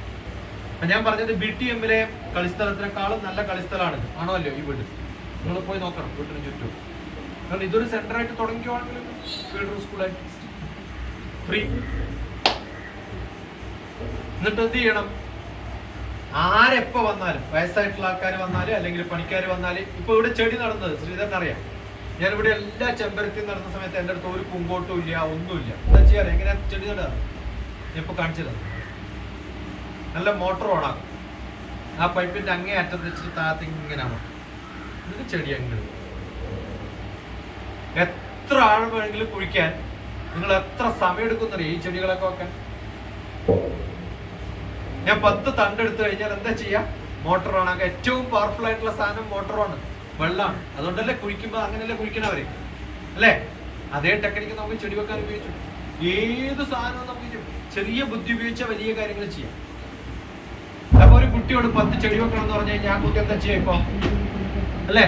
അതിപ്പോഴും നിങ്ങൾ പഴയ സംഭവം പഠിപ്പിക്കണം, പുതിയ ടെക്നിക്ക് പഠിപ്പിച്ചിട്ടില്ല. പണ്ട് മോട്ടർ ഉണ്ടായിരുന്നില്ലല്ലോ, വെള്ളം ഉണ്ടായിരുന്നില്ല. എന്നിട്ട് കുഴിക്കാൻ എളുപ്പത്തിൽ കുറച്ച് വെള്ളം ഒഴിക്കും. ഇതിനാണ് ചെയ്യണേ. ആ മോട്ടർ ഓൺ ആക്കിയിട്ട് അടിച്ചു കഴിഞ്ഞാൽ ഡുന്ന് പറഞ്ഞിട്ട് അങ്ങോട്ട് പോകും. അതങ്ങനെ കുത്തി കഴിഞ്ഞാൽ സംഭവം. പണ്ട് നമ്മളെല്ലാം അടിച്ചു വരും. ഇപ്പൊ ബ്ലോയറാ ഉപയോഗിക്കാം. ബ്ലോയർ ഉപയോഗിച്ച് കഴിഞ്ഞാൽ എത്ര എളുപ്പമാണ് തീർക്കാൻ? ഉപയോഗിക്കണ്ട? ഉപയോഗിക്കണം, എല്ലാ സാധനവും ഉപയോഗിക്കണം. ഈ ഇതിന്റെ മുകളിലൊക്കെ മച്ചൊക്കെ വൃത്തിയാക്കാൻ എന്ത് ബുദ്ധിമുട്ടാന്ന് ആലോചിച്ചാൽ ഞാൻ ബ്ലോയർ ഉപയോഗിക്കാം. ബ്ലോയർ ഉപയോഗിച്ച് ഷൂട്ട് അടിച്ചാൽ പോരെ? നമ്മളിതിനെ ഇരട്ടി പണിയെടുക്കണേ. അപ്പൊ എല്ലാ സാധനങ്ങളും മാറണം. അത് മാറിയില്ലെങ്കിൽ നമ്മളെ കുട്ടികള് പഴയ പോലെ തന്നെയാണ് ഉണ്ടാവും. അവിടുന്ന് പുതിയ ലോകത്തിലേക്ക് മാറണമെങ്കിൽ ഇപ്പൊ ഞാൻ ഈ ടീച്ചർമാർ കാണിച്ചു കൊടുത്തു. നിങ്ങൾക്കിവിടെ ഞാൻ പുസ്തകത്തില് ലയൺ ലയൺ ലയൺ ലയൺ കാണിച്ചു കൊടുക്കല്ലേ? ഇപ്പൊ അത് കാണിച്ചു കൊടുക്കണ്ടായിരിക്കില്ല. എനിക്ക് ലയണിന്റെ ഇവിടെ കൊണ്ടുവരാം. എനിക്ക് എന്തിനാ കൊണ്ടുവരാം? ലയണിന് ഇപ്പൊ ഇവിടെ കൊണ്ടുവരാം. അത്ര എളുപ്പമാണ്. കാരണം കമ്പ്യൂട്ടറിൽ സാധനമുണ്ട്, നിങ്ങളുടെ ചുറ്റുണ്ടാവും. ഏത് ജീവിയാ വേണ്ടത്, അതിന്റെ സൗണ്ട് വേണോ, അതൊക്കെ എനിക്ക് കൊണ്ടുവരാൻ പറ്റും. അങ്ങനെ കൊണ്ടുവരാൻ പറ്റുമ്പോ ഞാൻ എന്തിനാ ഇതിനെ പുറത്ത് കാണിക്കുന്നത്? അപ്പൊ കമ്പ്യൂട്ടറിൽ നല്ലോണം അറിയണം, പ്രോംപ്റ്റ് എഞ്ചിനീയറിംഗ് അറിയണം. ഇതാണ് ഞാൻ കുട്ടികള് കുക്ക് ചെയ്യണം.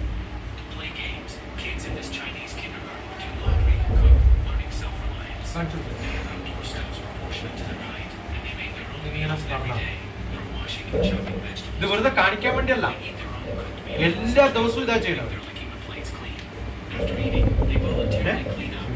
അത് കണ്ടിട്ട് നമ്മൾ ഉപയോഗിക്കണ്ടേ? ഞാൻ പറഞ്ഞത് അങ്ങനെ ഒരു സെന്റർ ഇവിടെ തുടങ്ങി വിചാരിക്കും. ഇന്ത്യയുടെ പല ഭാഗത്തുനിന്നും ഞാനിപ്പോ നടത്തുന്ന അവരെല്ലാം ഇവിടെ വരും പഠിക്കും. മനസ്സിലായോ? ബംഗാളിൽ നിന്ന് കുറെ ടീച്ചർമാർ വരികയാണ് BTM സ്കൂൾ കണ്ടിട്ട് ഇവിടുത്തെ പഠനം പഠിക്കാൻ. ഇനി അങ്ങനെ ചെയ്താൽ നിങ്ങൾ എത്ര പേരുടെ ടീച്ചർമാർ പോസ്റ്റ് ഗ്രാജുവേഷൻ? നിങ്ങൾക്ക് ഈ സംഭവങ്ങളൊക്കെ ഡോക്യുമെന്റ് ചെയ്ത് എഴുതിയാൽ എനിക്ക് അമേരിക്കൻ യൂണിവേഴ്സിറ്റിയുടെ PhD തരാൻ. കാരണം ലോകത്തിൽ ആരും ചെയ്യാത്ത സംഭവം നമ്മൾ ചെയ്തിട്ട് ഡോക്യുമെന്റ് ചെയ്യുമ്പോഴാണ് നമുക്ക് എന്ത് കിട്ടാം? PhD കിട്ടും. അപ്പൊ 2 കൊല്ലം കഴിയുമ്പോൾ ധാരായി മാറും, ഡോക്ടർ എന്ന് പേരിടാം. എന്നിട്ട് നിങ്ങൾ ആരെ പഠിപ്പിക്കണം? ലോകത്തുള്ള പല ടീച്ചർമാരെയും പഠിപ്പിക്കുന്നവരായിട്ട് മാറും. ഇനി ഗ്രാജുവേഷൻ ഉള്ളവർ എന്ത് ചെയ്യണം? അടുത്ത ഡിഗ്രി എടുക്കുക, പോസ്റ്റ് ഗ്രാജുവേഷൻ. അങ്ങനെ ഡിഗ്രി കൊടുക്കാൻ പറ്റുന്ന ഒരാളാണ് ഞാൻ. അമേരിക്കൻ യൂണിവേഴ്സിറ്റിന്റെ ഡിഗ്രി നമുക്ക് ഇവിടെ കൊടുക്കാം. പക്ഷെ അതൊക്കെ പുതിയതായിട്ട് കണ്ടുപിടിച്ചിട്ടുള്ള എന്തെങ്കിലും സാധനം എഴുതുന്നവരാകണം. അതെങ്ങനെ എഴുതണം എന്നൊക്കെ പഠിപ്പിക്കാം. അതിനാണ് ഈ റിപ്പോർട്ടഡ് ഡോക്യുമെന്റ് ഒക്കെ എഴുതാൻ പഠിപ്പിക്കുന്നതും ഇംഗ്ലീഷ് കമ്മ്യൂണിക്കേഷൻ പഠിപ്പിക്കുന്നതും ഒക്കെ ചെയ്യുന്നതിന് വേണ്ടിയിട്ടാണ്. അത് പക്ഷെ പ്രാബല്യത്തിൽ വരുത്തണം. അതിന് കുറച്ച് പിന്നെ ഒരു സമയം കണ്ടെത്തണം. അത് പഠിക്കാനുള്ള താല്പര്യം ഉണ്ടാവണം. അങ്ങനെയുള്ള എല്ലാ സംഭവങ്ങളെ കുറിച്ചും പഠിപ്പിക്കാനുള്ള A to Z of early child care education. Full എടുത്ത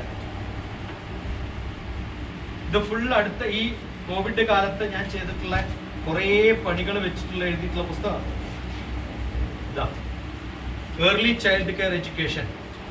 ഇത് പ്രിന്റ് ചെയ്തിട്ടുള്ളത് national institute four foundation teachers, ചെറിയ ക്ലാസ്സിലെ കുട്ടികൾക്കുള്ള അവരുടെ തന്നെയാണ് പബ്ലിഷ് ചെയ്തിട്ടുള്ളത്. A to Z എന്നാണ്, A മുതൽ Z വരെയുള്ള പേര് വെച്ചിട്ടാണ് ഈ 4 ബുക്ക് എഴുതിയത്. എങ്ങനെ കുട്ടികളെ പഠിപ്പിക്കണം എന്നുള്ളത്, ഇതൊന്നും ആവശ്യമില്ല ഇപ്പൊ പഠിപ്പിക്കാൻ. ആരോ തന്ന പുസ്തകം എടുക്കുക, വായിക്കുക, അതിന്റെ അർത്ഥം പറഞ്ഞു കൊടുക്കുക, 100ൽ 100 കൊടുക്കുക. പിള്ളേരെ അടുത്ത അവരെല്ലാം കൂടി എഞ്ചിനീയറിംഗിൽ എത്തുമ്പോൾ എന്ത് പറ്റുമെന്നറിയോ? ചെറിയ ചോദ്യം ചോദിച്ചു കഴിഞ്ഞാൽ ഞാൻ ഉറപ്പായിട്ട് പറയാം. ഏത് ക്ലാസ്സിലാണ് പഠിക്കണ പോലെ? 7th അല്ലേ? മാത്തമാറ്റിക്സ് കുണിക്കാനും ഹരിക്കാനൊക്കെ അറിയില്ല? അറിയോ ഇല്ലയോ? അറിയോ? 60ന്റെ 12% എത്രയാണ്?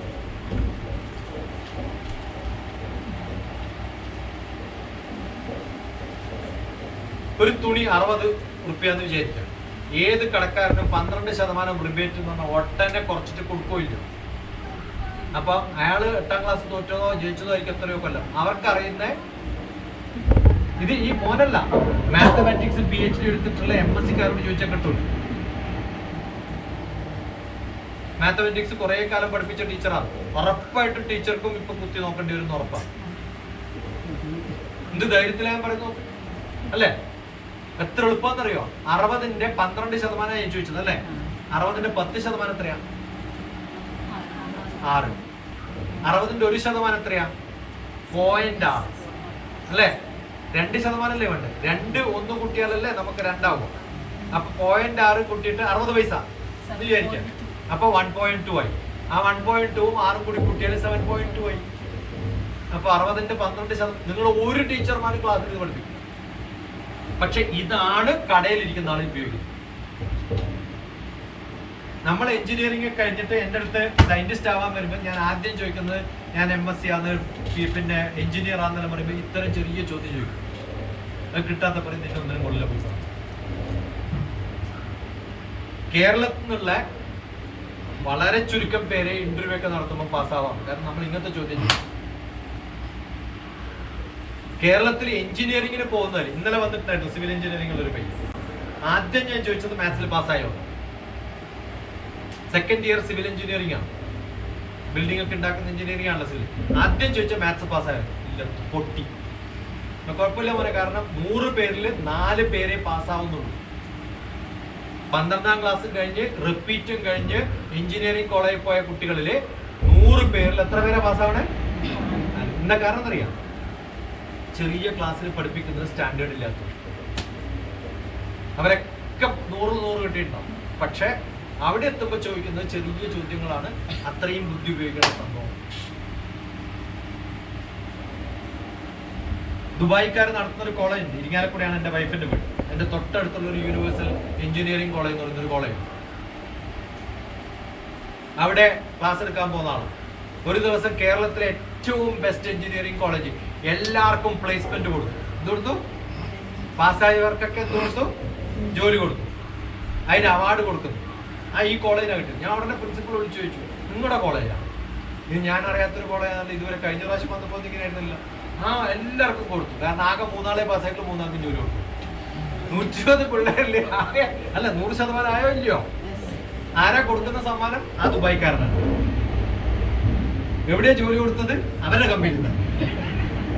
കോളേജിന് അഡ്വർടൈസ്മെന്റ് ആയില്ലേ? എല്ലാവരും പോയി ചേരും.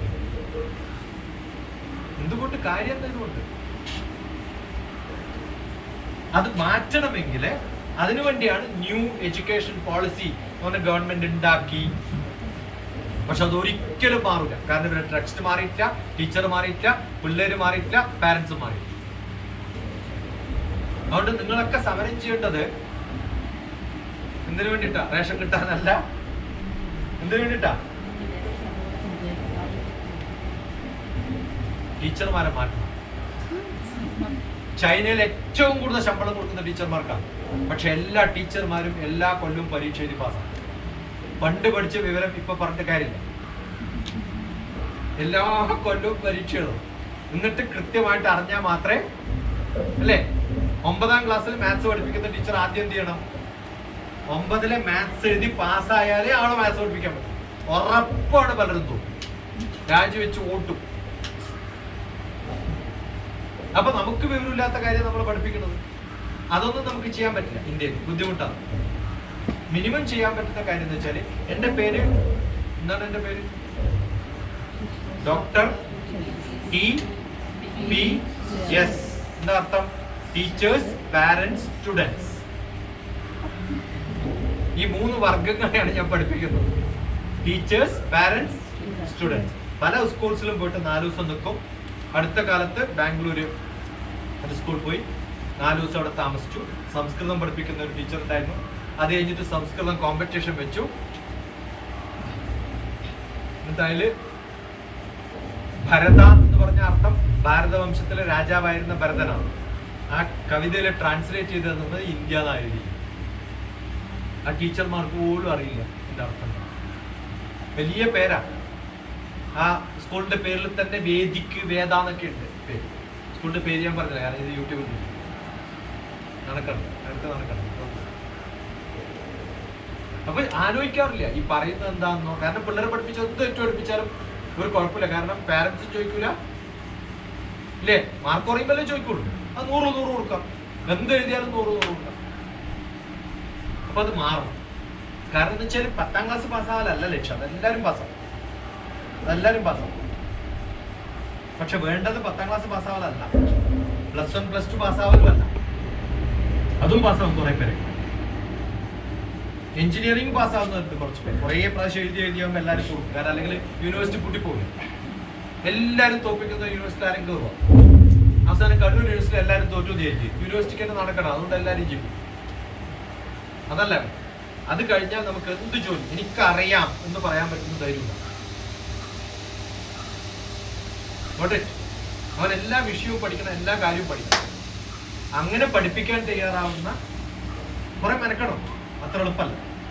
അത് വീട്ടിലുള്ള കുറെ കാര്യങ്ങൾ വെച്ചിട്ട് നമുക്ക് 100 കാര്യങ്ങൾ ചെയ്യാം. വലിയ ചെലവൊന്നുള്ളതല്ല. പക്ഷെ അതിൽ കുറെ പേര് പാർട്ടിസിപ്പേറ്റ് ചെയ്യാം. പക്ഷെ ഇതെനിക്ക് നടുവിൽ സ്കൂളിൽ ചെയ്യാൻ പറ്റില്ല. നമ്മൾ അതിന്റെ മാനേജ്മെന്റിന്റെ ഭാഗം ചെയ്യാൻ പറ്റില്ല. കാരണം എന്താ? അതിൽ ഗവൺമെന്റ് ഇൻവോൾവ്മെന്റ് തീരുമാനിക്കാൻ പറ്റില്ല. DEO AEO അവരെല്ലാം കൂടി പ്രശ്നമാക്കും. പിന്നെ അവരൊന്നും മാറില്ല മാഷന്മാർ. കാരണം അവർക്കൊക്കെ ശമ്പളം കൊടുക്കുന്ന ഗവൺമെന്റാണ്. മാറണമെന്നില്ലല്ലോ. ഈ ഇരിക്കുന്ന ടീച്ചർമാരിൽ എത്ര പേരുണ്ട്? നടുവിൽ സ്കൂളിൽ PTM ടീച്ചർമാരെന്ന് കൈവയ്ക്ക് 2, 3, 4, 5, 6, 7 പേര്, 8 പേര്. ഈ 8 പേരിൽ 4 പേര് തീരുമാനിച്ചാവും മാറ്റം വരും. മനസ്സിലായി? ഞാൻ ചെയ്യാൻ പോകുന്നത് അവരുടെ ബേസിക് ക്വാളിഫിക്കേഷൻ ഈ 3 ദിവസമായി. ഇപ്പം ആ 3 ദിവസത്തിൽ അവരുടെ ഇൻവോൾവ്മെന്റ് അത് വെച്ചിട്ട് ഞാൻ അവർക്കൊരു ഗ്രേഡ് കൊടുക്കാൻ പറ്റും. നിങ്ങൾക്ക് വേണോ വേണ്ടതെന്നുള്ളത് ഞാൻ സർട്ടിഫിക്കറ്റ് കൊടുക്കാൻ പറ്റും. അവർ സീനിയർ മെന്റർ എന്നുള്ളൊരു സർട്ടിഫിക്കറ്റ് കൊടുക്കും. അത് യൂണിവേഴ്സിറ്റിയുടെ സർട്ടിഫിക്കറ്റാണ്. അത് യൂണിവേഴ്സിറ്റിയിൽ നിന്ന് കിട്ടും. 4 ക്ലാസ്സുകൾ ഇതുപോലെ അറ്റൻഡ് ചെയ്ത് 4 ക്യാമ്പ് അറ്റൻഡ് ചെയ്ത് കഴിഞ്ഞാൽ അവർക്ക് സീനിയർ മെന്റർ എന്നുള്ളത്. അതിൽ കുറച്ച് മോശമായിട്ടുള്ളവർക്ക് ജൂനിയർ മെന്റർ അല്ലെങ്കിൽ മെന്റർ എന്നുള്ള ഡിഗ്രി കൊടുക്കും. അത് എത്ര ഞാനുമായിട്ട് ഇൻവോൾവ് ചെയ്തിട്ടുണ്ട്, എത്ര എനിക്ക് മെസ്സേജ് അയച്ചിട്ടുണ്ട്, ഇതൊക്കെയാണ് അവർക്ക് മിനിമം വേണ്ടത്. അതൊക്കെ നോക്കിയിട്ടാണ് കൊടുക്കാം. അത് BTM ഉപയോഗിക്കോ ഇല്ലോ എന്നുള്ളതല്ല ഞാൻ എല്ലായിടത്തും ചെയ്യുന്നൊരു കാര്യം. അത് ക്ലാസ്സുകളിൽ എങ്ങനെ ഇംപ്ലിമെന്റ് ചെയ്യുന്നുണ്ട് എന്നുള്ളത് റെക്കോർഡ് ചെയ്തിട്ട് അയക്കണം. അങ്ങനെ റെക്കോർഡ് ചെയ്ത് അയക്കുന്നതാണ് ഞാൻ ഷറഫിന് അയക്കാറുള്ളത്. മനസ്സിലായോ? അതിൽ പാരന്റ്സും എല്ലാം ഇൻവോൾവ് ചെയ്യും. നിങ്ങൾ A for ആപ്പിൾ എന്ന് പഠിപ്പിക്കുന്നതിന് പകരം ഇങ്ങനെ പഠിപ്പിക്കാറ് പാരന്റ്സിനെ ഇൻവോൾവ് ചെയ്യും. ഫ്രീ ആയിട്ടുള്ളവരൊക്കെ എപ്പോൾ വേണമെങ്കിലും ക്ലാസ്സിൽ വന്നിരിക്കാറ്. എന്നിട്ട് നിങ്ങൾ എന്ത് ചെയ്യും? A to Z വലിയ ഈ ബോർഡിൽ കട്ട് ചെയ്ത് വെക്കുക. മനസ്സിലാവുണ്ടോ? ഒരു എക്സാമ്പിൾ പറഞ്ഞാൽ ഇതേപോലെ ഹാർഡ് ബോർഡ് എടുക്കുക, ഏത് കട്ട് ചെയ്ത് വെക്കുക നിങ്ങളുടെ കയ്യിൽ. A to Z നിങ്ങളുടെ കയ്യിലുണ്ട്. അവിടെ കുറേ സാധനം വെച്ചിട്ടുണ്ട്. അതിലൊന്ന് ആപ്പിളാണ്. ഓക്കെ, എല്ലാ പാരന്റ്സിന്റെ അടുത്തും ഇതിൽ ഏത് ലെറ്റർ ആണോ ആ ആപ്പിളിന്റെ ഫസ്റ്റ് ലെറ്റർ എടുത്ത് മേടിച്ചിട്ട് അവിടെ കൊണ്ടുവരണം. അത്ര ഉള്ളൂ. ഇത് കളിയായോ പഠിപ്പായോ? 4 പ്രാവശ്യം ഇങ്ങനെ കളിച്ച കുട്ടികളുണ്ടല്ലോ. നിങ്ങൾ A for ആപ്പിൾ 100 പ്രാവശ്യം പഠിപ്പിച്ച പിറ്റേ ദിവസം മറക്കും. പക്ഷെ ഇതൊരിക്കലും മറക്കും. മനസ്സിലായോ? ഈ പഠിപ്പിച്ച പുസ്തകത്തിലുള്ളത് പഠിപ്പിക്കണമെന്നേ പറഞ്ഞില്ല. എങ്ങനെ പഠിപ്പിക്കണമെന്ന് പുസ്തകത്തിൽ പറഞ്ഞു. ഇങ്ങനെ മാറ്റിയിട്ട് നടത്തുന്ന കുറേ എക്സാമ്പിൾസ് ഞാൻ കാണിച്ചു. ഇതാണ് ഞാൻ പഠിപ്പിക്കുന്ന സ്കൂൾസിൽ പഠിപ്പിക്കുന്ന മെത്തേഡ്. അപ്പൊ പിള്ളേർ ഓടാൻ തുടങ്ങും, ചാടാൻ തുടങ്ങും, നടക്കാൻ തുടങ്ങും. നിങ്ങൾ അവരോട് മിണ്ടാണ്ടിരിക്കാൻ പറയേണ്ട കുറെ ആക്ടിവിറ്റീസ് ആയി. ഓക്കെ, എൻ്റെ അടുത്ത് ആപ്പിൾ വെച്ചിട്ട് കുറേ A to Z, ഇത് ആദ്യം പറഞ്ഞിട്ട് A കൊടുത്തിട്ട് കൊണ്ടുവെക്കാനാണ്. തിരിച്ചാക്കും. എന്ത് ചെയ്യും? കുറേ ലെറ്ററിന്റെ സാധനങ്ങൾ അവിടെ വെച്ചിട്ടുണ്ടാവും, ഒരു ബോൾ വെച്ചിട്ടുണ്ടാവും. ഈ ബോളിന്റെ ഫസ്റ്റ് ലെറ്റർ അവിടെ നിന്ന് എടുത്തു കൊണ്ടിരുന്ന കുട്ടി ഫസ്റ്റ് അവരെന്ത് ചെയ്യും? ഓടിപ്പോയി തപ്പിപ്പിടിച്ച് എടുക്കും. ഇല്ലേ? ഇങ്ങനെ കളിയിലൂടെയാണ് പഠിക്കുന്നത്. കാരണം കുട്ടികൾക്ക് ഏറ്റവും ഇഷ്ടം എന്താണ്? കളിയാണ് അല്ലേ?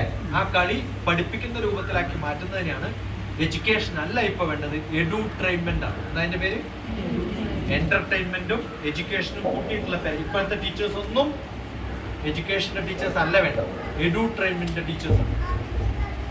അപ്പൊ എഡ്യൂട്രെയിൻമെന്റിലൂടെ ആവണം നഴ്സറി മുതൽ ഏജ് 3. എല്ലാ ബുക്കിന്റെ പേരും അങ്ങനെയാണ്. Age 3 to grade 3, age 3 to grade 3 നേരത്താണ്. ഇത് പ്രായമുള്ളവരുടെ സൈക്കോളജിക്കൽ പ്രോബ്ലംസിനെ കുറിച്ചുള്ളത്, ഇത് ടീച്ചേഴ്സിനെ എങ്ങനെ പഠിപ്പിക്കണം എന്നുള്ളത്, ഇത് ജനറൽ ആയിട്ടുള്ളവരുടെയൊക്കെ. ഞാൻ മാനസിക പ്രശ്നങ്ങൾക്ക് ചികിത്സ നടത്തുന്ന ഡോക്ടറാണ്. MS ഉണ്ട്, MS എന്ന് പറയുന്ന degree, MS in psycho therapy and counselling ആണ്. ഇവിടെ തന്നെ ഒരു ക്യാമ്പ് നടത്തിയിരുന്നു. MS പഠിക്കുന്ന കുറെ കുട്ടികൾ പോയി മുകളിലൊരു പടം കാണും. ഈ മൈൻഡ് മാറ്റേഴ്സ് എന്നുള്ള ബുക്ക് അതിൻ്റെയാണ്. മൈൻഡ് കെയർ ഇന്ത്യ എന്ന് പറഞ്ഞിട്ടൊരു ഇൻസ്റ്റിറ്റ്യൂട്ട് ഉണ്ട്. ഇതിനകത്ത് കാണാം മെന്റൽ കെയർ ഇന്ത്യ, കൽക്കട്ടയിലാണ്. ആ മെന്റൽ കെയർ ഇന്ത്യയുടെ സർട്ടിഫിക്കറ്റ് നിങ്ങൾക്ക് പ്രൊവൈഡഡ്.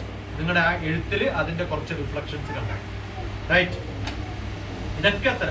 അതുപോലെ നമ്മുടെ രാജ്യം നമ്മൾ വളരെ ഫാസ്റ്റ് ആയിട്ടാണ് പോകുന്നത്. അതുകൊണ്ട് 21st സെഞ്ച്വറി എഡ്യൂക്കേഷൻ എന്നൊക്കെ പറഞ്ഞിട്ടാണ് ന്യൂ എഡ്യൂക്കേഷൻ എത്തിയത്. അത് മാറ്റും. സെഞ്ച്വറി എന്ന് പറഞ്ഞാൽ 100 കൊല്ലം. 100 കൊല്ലത്തിന്റെ മാറ്റമല്ല. ഇപ്പം എഡ്യൂക്കേഷൻ 100 കൊല്ലം മുമ്പുള്ളതാണ് ഇപ്പൊ പഠിപ്പിക്കേണ്ടത്. പക്ഷെ ഇപ്പൊ പഠിപ്പിക്കുന്നത് 100 കൊല്ലം മുമ്പുള്ള തന്നെയാണ്. മോണ്ടിസറി എന്ന് പറഞ്ഞാൽ 100 കൊല്ലം മുമ്പുള്ള. മോണ്ടിസറി എഡ്യൂക്കേഷനിലെ ഡിപ്ലോമ എപ്പോഴാ തുടങ്ങിയത്? മോണ്ടിസറി 1800 1800 തുടങ്ങിയ സംഭവമാണ്. 240 കൊല്ലം കഴിയുമ്പോൾ പഠിച്ചിട്ട് സർട്ടിഫിക്കറ്റ് ഉണ്ട് മോണ്ടിസറി. എനിക്ക് LKG ടീച്ചർ ആവാം. ഞാൻ അതല്ല ചെയ്യാം. ഞാൻ എന്താ ചെയ്യാ? 3rd decade of 21st century, 21ാം നൂറ്റാണ്ടില് 3ാമത്തെ ദശാബ്ദം. ദശം എന്ന് പറഞ്ഞാൽ 100 അല്ലേ? ആണോ? 10 അല്ലേ? 3rd decade, 3ാം ദശം. ഏതിന്റെ? 21ാം നൂറ്റാണ്ട്. ഈ കാലത്ത് നമുക്ക് എന്ത് പഠിപ്പിക്കണം എന്നാണ് പഠിപ്പിക്കുന്നത്. അപ്പൊ നമ്മുടെ പിള്ളേരൊക്കെ സ്മാർട്ട് ആവണം, മാറണം, കുറച്ചും കൂടി ആക്റ്റീവ് ആവണം, എഴുതാൻ പഠിക്കണം, കളിക്കാൻ പഠിക്കണം, വായിക്കാൻ പഠിക്കണം. അങ്ങനെ മാറ്റാൻ പറ്റുന്ന ശ്രമം. അത് എനിക്ക് അറിയാം. ഈ ഒരു ക്ലാസ് കൊണ്ടോ അങ്ങനെയൊന്നും പറ്റില്ല. പക്ഷെ നിങ്ങളുടെ ചുറ്റും ഇതിന് ഇഷ്ടമുള്ള കുറച്ച് പേരെങ്കിലും ഉണ്ടാവും. അവരിത് കേട്ടിട്ടുണ്ടാവില്ല. അവരോട് ഇത് പറഞ്ഞ് അവരെ സംഘടിപ്പിച്ച് ഇപ്പൊ അടുത്ത പ്രാവശ്യം വരുമ്പോൾ, അതായത് ചോദിച്ചത്, ഞാൻ കുടിയാമ്പൽ എന്ന് വരുമ്പോൾ നിങ്ങളുടെ ചുറ്റുമുള്ള ഒരു 10 ആളെയും കൂടി നിങ്ങൾ കൊണ്ടുവന്നാൽ നമുക്കൊരു ബിസിനസ് തുടങ്ങും. ഞാൻ 2010 പാലക്കാട് ഉണ്ടായിരുന്നു. 420 പിള്ളേരുടെ സ്കൂളിലായിരുന്നു ഞാൻ ക്ലാസ് എടുത്തത്. അവരുടെ എല്ലാ പാരന്റ്സിനെയും വിളിച്ചിട്ട് ഞാൻ പറഞ്ഞു, നിങ്ങൾക്കൊക്കെ ഈ 420 കുട്ടികൾക്കും യൂണിഫോം വേണ്ടേ? വേണ്ടിയോ? ആ യൂണിഫോം തുന്നുന്നത് എവിടെയാ? വേറെ ആർക്കോ കാശ് കൊടുക്കും. ഇതിൽ നിങ്ങൾ എത്ര പേര് തുന്നൽ പഠിച്ചിട്ടുണ്ടെന്ന് ചോദിച്ചു. 10 പേര് കൈവക്കും. ഞാൻ 10 പേരും നാളെ മുതൽ ഇവിടെ വാ, ഞാൻ നിങ്ങൾക്കെല്ലാം മിഷൻ. 10 പേര് ചേർന്നാൽ ഒരു സംഘമായി. മനസ്സിലായത് നിങ്ങൾക്ക്? ഏത് ബാങ്ക് പോയാലും നിങ്ങൾക്ക് ആ സംഘത്തിന്റെ പേരിൽ ലോൺ. അങ്ങനെ ആ മിഷൻ മേടിച്ചു. അവർ ടൈലറിങ്. കുറെ പേർക്ക് മാല കോർക്കാനും ഉണ്ടാക്കാനും വലിയ ബുദ്ധിമുട്ടൊന്നുമില്ലല്ലോ ആ സാധനം. അത് തുടങ്ങി അവർ തുടങ്ങി. ഐക്കോൺ ഡോക്ടർ TPS എന്ന ബ്ലോഗിൽ നോക്കിയാൽ ഓരോ വീടുകളിലും ഇത് ചെയ്യുന്നത് നിങ്ങൾക്ക് കാണും. 2010 ഞാൻ തുടങ്ങിയതാണ്. ആ കുട്ടികൾക്കുള്ള എല്ലാ യൂണിഫോമും അവർ തന്നെയാണ് തുടങ്ങി. അത് നടത്തിയത് ശോഭ ഡെവലപ്പേഴ്സ് എന്ന് ഭയങ്കര റിച്ച് ആയിട്ടുള്ളതാണ്. ആ പിള്ളേരെല്ലാം കൂടി ഞാൻ ഗോവയിൽ കൊണ്ടുപോയി. ഗോവയെ കണ്ടപ്പോൾ അവരുടെ ഗോവയിലുള്ള യൂണിഫോം എൻറ്റയർലി ഡിഫറെന്റ്. അവൻ തിരിച്ചു വന്നപ്പോൾ ചോദിച്ചു, ഈ യൂണിഫോം വേണോ നിങ്ങൾക്ക്? ആ വേണമെന്ന്. അപ്പൊ എന്റെ 90 കുട്ടികൾക്ക് അടുത്ത 3 പേരും കൂടി ഇവരെ കൊണ്ടാണ് നിർമ്മിച്ചു. ഇവർക്ക് ബിസിനസ് ഉണ്ടാക്കി കൊടുക്കാൻ വേണ്ടി ചെയ്തത്. അപ്പൊ 270 ഡ്രസ്സ്. തുണി മേടിച്ചു കൊടുക്കുന്ന വേറൊരാള് സ്റ്റിച്ചിങ് ചാർജ് നിങ്ങൾക്ക് കിട്ടും. എല്ലാവർക്കും കാശ്. അങ്ങനെ 10 പ്രാവശ്യം ചെയ്തപ്പോ എല്ലാ സ്കൂളും ചെയ്തു. എവിടുന്ന സ്റ്റിച്ച് ചെയ്തു മാറണം. നിങ്ങളുടെ സ്കൂളിന്റെ ഇന്നത്തെ ഗ്രൂപ്പിന്റെ ഫോട്ടോയിൽ കണ്ടു ഞാൻ. വേറെ ഏതോ സ്കൂളിന്റെ പടാട്ടില്ല. ആണോ അല്ലയോ? ഞാൻ ഷറഫിന് ഇന്നലെ രാത്രി ചിത്ത പറഞ്ഞു, നിങ്ങളുടെ സ്കൂളിലെ പിള്ളേരെ നിങ്ങൾക്ക് DP ഇടാൻ പറ്റാത്തതിന് കാരണം എന്താ? അവർക്ക് ആ ഗമിയില്ലാത്തോണ്ടാ? ഇന്നലെ മാറ്റിയിടാണ്. ഞാൻ ഇന്നലെ പറഞ്ഞത് ടീച്ചേഴ്സിന്റെ ഗ്രൂപ്പില് അവരുടെ DP ഇട്ടിരിക്കുന്നത് വേറെ ഏതോ പണ്ടാരക്കാലികളുടെ പടം. നാടില്ലേ നിങ്ങൾക്ക്? അല്ല, എന്നെ കാണിച്ചിട്ടില്ലേ ടീച്ചേഴ്സിന് ഈ മെസ്സേജ് പോയിട്ട് തന്നോണ്ട് തുറന്നു നോക്ക്. ഞാൻ പറഞ്ഞു ഇപ്പൊ മാറ്റാൻ പറഞ്ഞു. നിങ്ങളുടെ പിള്ളേരുടെ പടം ഇടാൻ പറഞ്ഞു. അല്ല, നിങ്ങളുടെ പിന്നെ വാട്സപ്പ് ഗ്രൂപ്പിലെ DP ഇതാണ്. ഇത് നിങ്ങളുടെ സ്കൂളിന്റെ DP ആണ്. ആലോചിച്ചോക്ക്. നിങ്ങൾക്ക് എന്താ നാടുമില്ലേ? ഏതോ സ്കൂളിലെ പിള്ളേരുടെ അപ്പൊ നിങ്ങളുടെ പിള്ളേരുടെ പടം ഇടാൻ നിങ്ങൾക്ക് ഇഷ്ടമല്ല. എന്റെ DP ആയിട്ട് ഞാൻ വേറെ ഏതെങ്കിലും അമേരിക്കക്കാരുടെ പടം ഇട്ടിട്ട് എന്താ കാര്യം? ആലോചിച്ച് നോക്ക്. ഞാൻ ഇത്രയും ശ്രദ്ധിക്കുന്ന ഒരാളാണ്. 1 മിനിറ്റ് കാണിച്ച അപ്പ പിടിക്കും ഞാൻ പറഞ്ഞത് ഇപ്പൊ മാറ്റണം എന്ന് പറഞ്ഞു. നിങ്ങളുടെ 4 പിള്ളേരുടെ പടം ഇട്ടിട്ട് നിങ്ങൾക്ക് ഇടാൻ പറ്റാത്തോണ്ടാ? അതല്ലേ വേണ്ടത്. മനസ്സിലാകട്ടോ? മാറണം. ഓരോ ചെറിയ ചെറിയ കാര്യങ്ങളിലും നോക്കി എനിക്ക് എന്ത് മാറ്റാൻ പറ്റുമെന്ന് തോന്നുന്നു. നിങ്ങൾ ആരും പറഞ്ഞില്ലല്ലോ ഇതുവരെ. ഇത് കണ്ടിട്ട് പറഞ്ഞോ? ആരും പറഞ്ഞു? ഞാനതാ പറഞ്ഞു. ഞാൻ ശ്രദ്ധിക്കുവേ. എന്റെ കുഴപ്പം വെച്ച് നല്ല ശ്രദ്ധിക്കുന്നത് എന്റെ ആരായാലും. അഡ്മിന് മാത്രമൊന്നുമല്ല, ആർക്കും ആണെങ്കിൽ മാറ്റാം. DP ആർക്കും മാറ്റാം. ഇപ്പൊ തന്റെ പടം എടുത്തിട്ട് ആ DP-യിലുണ്ട്. എല്ലാരും കോമ്പറ്റീഷൻ ആവണം. ഓരോരാളും DP മാറ്റാൻ അഡ്മിൻ ആവുമെന്നും വേണ്ട. ഓക്കെ, DP-ക്ക് വേണമെങ്കിൽ മാറ്റാണ്ടിരിക്കാൻ വേണമെങ്കിൽ അഡ്മിന് സ്റ്റോപ്പ് ചെയ്യാം. വേറെ ആർക്കും പോസ്റ്റ് ചെയ്യാണ്ടിരിക്കാൻ, വേറെ ആർക്കും മാറ്റാണ്ടിരിക്കാൻ സെറ്റിംഗ്സ് പോവാം. പക്ഷെ അതിന് ആർക്കും വേണമെങ്കിൽ ഞാൻ തന്നെ ചെയ്യണമെന്ന് വിചാരിച്ചതാ. ശരത്തിന്റെ പടം എടുത്തിട്ട് കളഞ്ഞാലോന്ന് വിചാരിച്ചു. ഞാൻ വെച്ച് വേണ്ട. ഞാനെന്ത് പറഞ്ഞു? യു ഷുഡ് ചേഞ്ച് എന്ന് പറഞ്ഞു. നമ്മൾ ശ്രദ്ധിക്കണം. ഓരോ കാര്യം ശ്രദ്ധിക്കുമ്പോഴാണ് നമുക്ക് അതിനെ ഗൈഡ് ചെയ്യാൻ പറ്റും. ശ്രദ്ധിക്കാണ്ടിരുന്ന ഗൈഡ് ചെയ്യാൻ പറ്റും. അതുകൊണ്ട് കുറ്റപ്പെടുത്താനല്ല ഞാൻ പറയാം. മനസ്സിലാവട്ടെ? എന്റെ കുഴപ്പം എന്താ വെച്ചാൽ നമ്മൾ ശ്രദ്ധിക്കും. അതുകൊണ്ട് പറഞ്ഞു പോകും. അതുകൊണ്ട് എനിക്ക് യാതൊരു പങ്കുണ്ടായിട്ടൊന്നുമല്ല. നമ്മുടെ പിള്ളേരൊക്കെ പഠിച്ചു വലുതായി. പക്ഷെ എന്തെങ്കിലും ഒരു മാറ്റം ഉണ്ടാക്കണം. അത് എന്റെ നാട്ടിലാവുന്ന സമയത്ത് പലരോടും പറയാറുണ്ട്. ഞാൻ ഇവിടെ വന്നാൽ എനിക്ക് നമുക്ക് ട്രെയിനിങ് കൊടുക്കാൻ പറ്റുന്ന തരത്തിലേക്ക് മാറ്റാൻ പറ്റുമെന്ന് ട്രൈ. Bye bye. ഓക്കെ. ചൈനീസിന്റെ മോഡലിൽ മുടി പിടിക്കുന്ന ഒരു സംഭവം നമ്മളെ പഠിപ്പിക്കുന്നത്. നിങ്ങളുടെ പിള്ളേർ സാധാരണ ബാർബർ ഷോപ്പ് കൊണ്ടുകഴിഞ്ഞാൽ കൈ ഇങ്ങനെ കാണിക്കില്ലേ? അല്ലേ? എളുപ്പം ചെറിയ കുട്ടികളെ മുടി മുറിക്കാനുള്ള ഒരു മെത്തേഡ് ഞാൻ പറഞ്ഞു. ഓക്കെ, ഒരു ഹാർഡ് ബോർഡ് ബോക്സ് എടുക്കുക. എന്നിട്ട് 2 കൈയും 2 കാലും പുറത്ത് തല പുറത്തെടുക്കാം. എന്നിട്ട് സുഖമായിട്ട് ട്രിം ചെയ്യാം.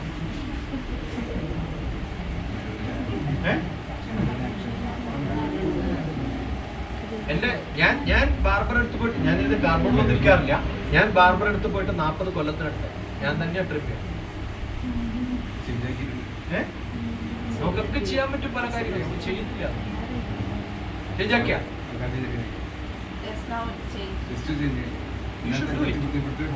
അത് നമ്മൾ കാണുമ്പോ നമുക്ക് തോന്നും. ഞാൻ പറഞ്ഞു അറ്റ്ലീസ്റ്റ് നിങ്ങളുടെ സ്കൂളിന്റെ പടം ഉണ്ടല്ല, PTM എന്ന് പറയുന്ന ബോർഡില്ലേ, അത് വെച്ചാൽ മതി. സ്കൂളിന്റെ പടം വെച്ചാൽ മതി. അതിട്ടാലും മതി. ഞാൻ പറഞ്ഞു അറ്റ്ലീസ്റ്റ് ബോർഡ് എടുത്തിട്ടുണ്ട്.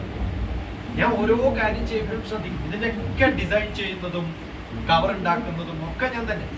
അപ്പൊ എന്റെ പണിയാണ് ഡിസൈൻ തിങ്കിങ് എന്നായിരുന്നു പറയാം. എന്താ പറയാ? Design thinking. ഞാൻ പഠിപ്പിക്കുന്ന ഒരു വിഷയമാണ് ഡിസൈൻ തിങ്കിങ്. ഡോക്ടർ TPS അടിച്ചാൽ കാണാം. എഞ്ചിനീയറിംഗ് കോളേജിൽ എന്റെ ക്ലാസ്. എഞ്ചിനീയറിംഗ് കോളേജിലെ മാഷന്മാർക്ക് ഞാൻ ക്ലാസ് എടുക്കാം. ആ സബ്ജക്ട് ഡിസൈൻ തിങ്കിങ് ആണ്. Prompt engineering. ഇതൊക്കെയാണ് ഞാൻ പഠിപ്പിക്കുന്നത്. You should change. ഇതൊക്കെ അങ്ങനെയാണ്. Navigating adolescence. ഏത് പടം അതിനകത്തോണ്ട് ഇതൊക്കെ ഇന്റർനെറ്റ് തപ്പിയെടുക്കുന്നതാണ്. ആകെ വിഷമത്തിലിരിക്കുന്ന ആൾക്കാരുടെ പടം എടുത്തു വെച്ചാല് അവരുടെ മനസ്സെങ്ങനെ മാറ്റിയെടുക്കും.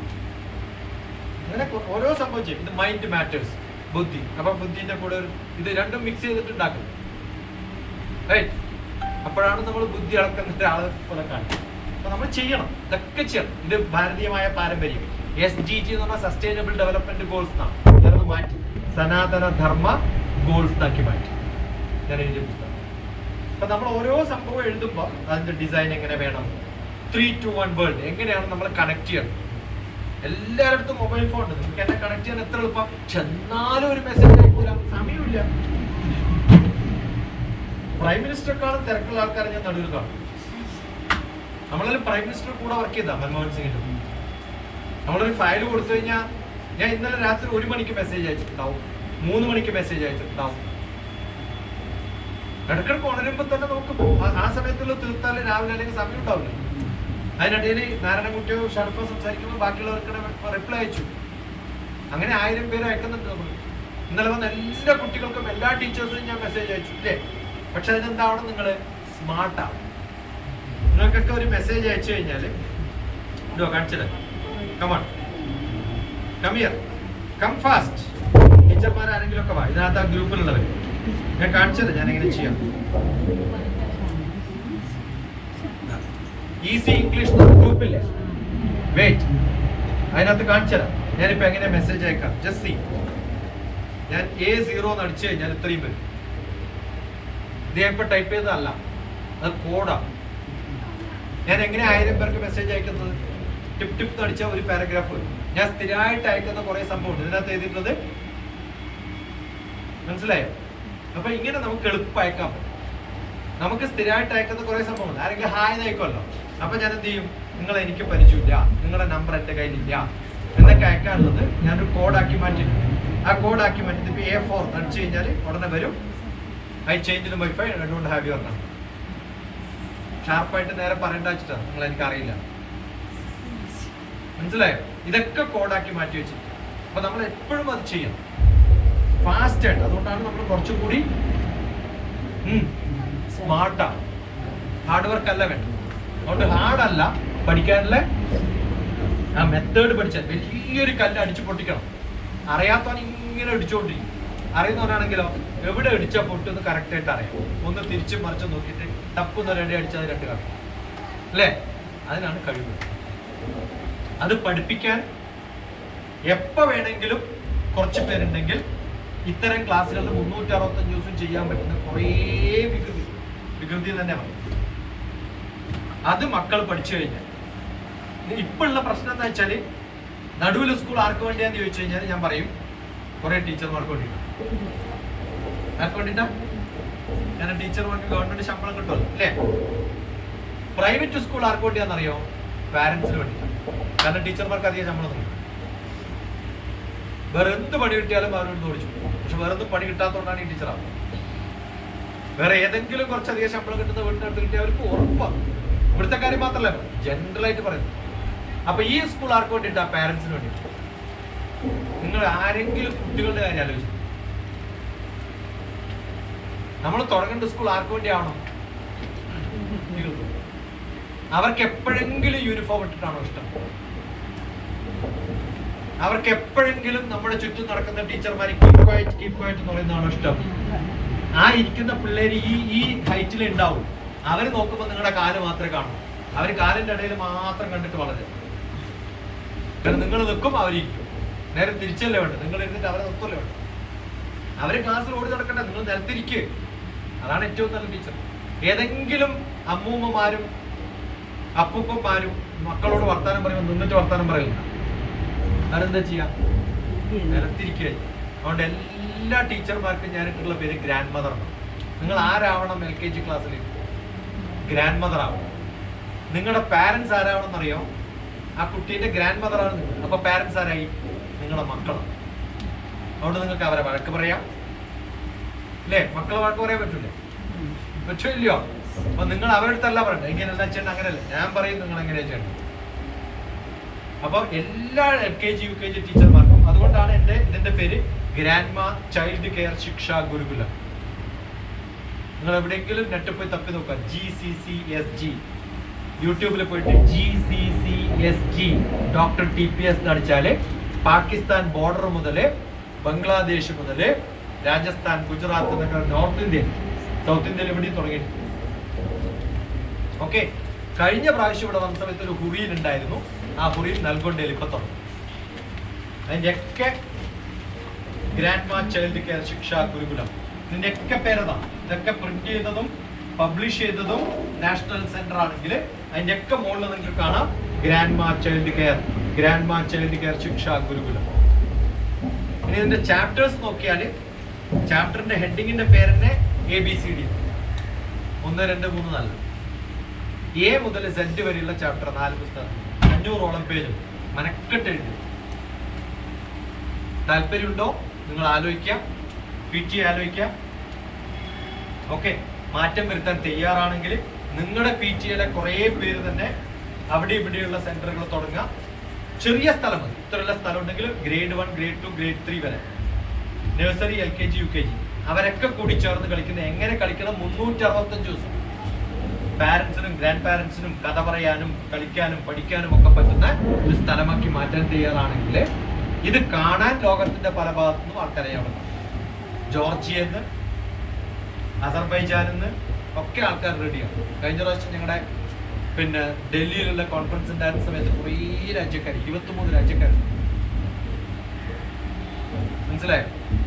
അപ്പൊ മാറ്റം വരുത്തണമെങ്കിൽ അത് വെച്ചിട്ട് ഇവർക്കൊക്കെ ഈ ടീച്ചർമാർക്കൊക്കെ ക്വാളിഫിക്കേഷൻ കൂടി, ഗ്രേഡ് കൂടി, ഇവരൊക്കെ മാറണം. ഇവര് ഇതേ KGയിൽ തന്നെ അടുത്ത റിട്ടയർ ആവുന്നവരെ പഠിപ്പിച്ചുകൊണ്ടിരിക്കാൻ പാടില്ല. നിങ്ങളുടെ കുട്ടികൾ വലുതായിട്ട് എഞ്ചിനീയറിംഗും മെഡിസിനും PhD ചെയ്യുമ്പോൾ നിങ്ങൾ ഇപ്പോഴും അതേ സംഭവമായാൽ മതിയോ? നിങ്ങൾ മാറണ്ടേ? നിങ്ങൾ മാറും. അപ്പൊ നിങ്ങളും ഹയർ ഗ്രേഡിലേക്ക് പോകും. അതാണ് വേണ്ടത്. ആരോ ഒരാൾ ആദ്യം പണ്ട് പിഷാരടി എന്ന് പറഞ്ഞൊരാൾ, ഞാൻ എഞ്ചിനീയർ ആയിട്ട് ചേർന്ന സമയത്ത് എനിക്ക് ക്ലാസ് എടുക്കാൻ വരുമ്പോൾ എല്ലാവരോടും ചോദിച്ച സമയത്തോട്ട് എന്താവണം, ഞാൻ പറഞ്ഞു എനിക്ക് ഇവിടുന്ന് പെട്ടെന്ന് പുറത്തു പോകണമെന്നല്ല. ആരെങ്കിലും അങ്ങനെ പറയും ആദ്യത്തെ ദിവസം തന്നെ? അപ്പൊ എന്താന്ന് ചോദിച്ചു. ഞാൻ പറഞ്ഞു നിങ്ങൾ ഇതുവരെ ചോദിച്ച എല്ലാവരും പറഞ്ഞു ഈ ഡിപ്പാർട്ട്മെന്റിന്റെ ഡയറക്ടർ ആവണം. രണ്ടാക്കാവാൻ പറ്റില്ലല്ലോ, ഒരാൾക്കല്ലേ ആവാൻ പറ്റും. അവരാരെങ്കിലും ആയിക്കോട്ടെ, ഞാൻ വേറെ ഒന്നും തുടങ്ങിക്കോളാം എൻ്റെ വഴി. ഇതേപോലൊരു ഇൻസ്റ്റിറ്റ്യൂട്ട് തുടങ്ങണം എന്നാണ് എൻ്റെ. അതാണ് ഞാൻ ചെയ്യുന്നത്. അപ്പൊ നിങ്ങളൊക്കെ പുതിയ പുതിയ സംഭവങ്ങൾ തുടങ്ങണം, വ്യത്യസ്തമായിട്ട് തുടങ്ങണം. മനസ്സിലായോ? കുറേ ചായക്കടയില്ല കേരളത്തിൽ, ഇവിടെ നടുവില്. എന്നിട്ട് പുതിയ ആരെങ്കിലും തുടങ്ങാണ്ടിരിക്കും. എന്താ ചെയ്യാ? അവിടെ കുറച്ചും കൂടി വെറൈറ്റി ഉണ്ടാവും, കുറച്ചും കൂടി നല്ലത് കൊടുക്കും. അങ്ങനെ കടക്കാർ തുടങ്ങാൻ പറ്റും, സ്കൂൾ തുടങ്ങാൻ പറ്റില്ല. ഏതിനാ ഡിമാൻഡ് അധികം? സ്കൂളിനല്ലേ. എന്താ തുടങ്ങാത്തത്? എന്താ ഇവിടെ കോളേജ് ഇല്ലാത്ത? എന്താ തുടങ്ങാത്തത്? തുടങ്ങണം. മനസ്സിലായോ? ഒറ്റൊരു ട്യൂഷൻ സെന്ററിലും കുട്ടികളെയൊക്കെ, കാരണം ട്യൂഷൻ സെന്ററിൽ ചെയ്യുന്നത് ടീച്ചർമാർ പഠിപ്പിക്കുന്നത് അതുപോലെ റിപ്പീറ്റ് ചെയ്യണം. ആണോ അല്ലയോ? നിങ്ങളുടെ മക്കൾക്ക് നിങ്ങൾ ഭക്ഷണം ഉണ്ടാക്കിയിട്ട് രാവിലെ ദോശയും ചായ കൊടുത്തു വിചാരിക്കും. അത് കഴിഞ്ഞ് കുറച്ച് കഴിയുമ്പോൾ വേറൊരു കടയിൽ പോയിട്ട് ഒരു ഭക്ഷണം കഴിക്കുന്നത് കണ്ടാൽ നിങ്ങൾക്ക് സന്തോഷമാവോ സങ്കടമാവും? സങ്കടമല്ലേ?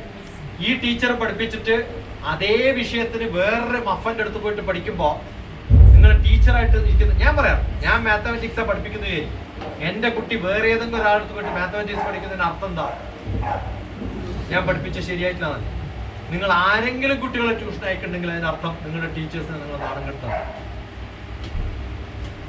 ഞാൻ ഭക്ഷണം കൊടുത്തു കഴിഞ്ഞിട്ട് അതേ കുഞ്ഞി കുറച്ച് കഴിയുമ്പോൾ അവിടെ പോയിട്ട് കഴിച്ചാൽ എന്ത് പറ്റുമെന്നറിയോ? ഹോട്ടലിലെ ഭക്ഷണത്തിന് താല്പര്യം ഉണ്ടാവില്ല, കാരണം വീട്ടിൽ കഴിച്ചതുപോലെ അഭിനയിക്കും. ആ കുട്ടിക്ക് അറിയാം ഞാൻ ഹോട്ടലിൽ കഴിക്കാൻ പോകുന്ന, അപ്പൊ വീട്ടിൽ കഴിക്കുമോ? ശരിക്കും കഴിക്കുമോ? വീട്ടിൽ കഴിക്കുന്ന ഭക്ഷണത്തിനും താല്പര്യമില്ല, ഹോട്ടലിൽ കഴിക്കുന്ന ഭക്ഷണത്തിനും താല്പര്യമില്ല.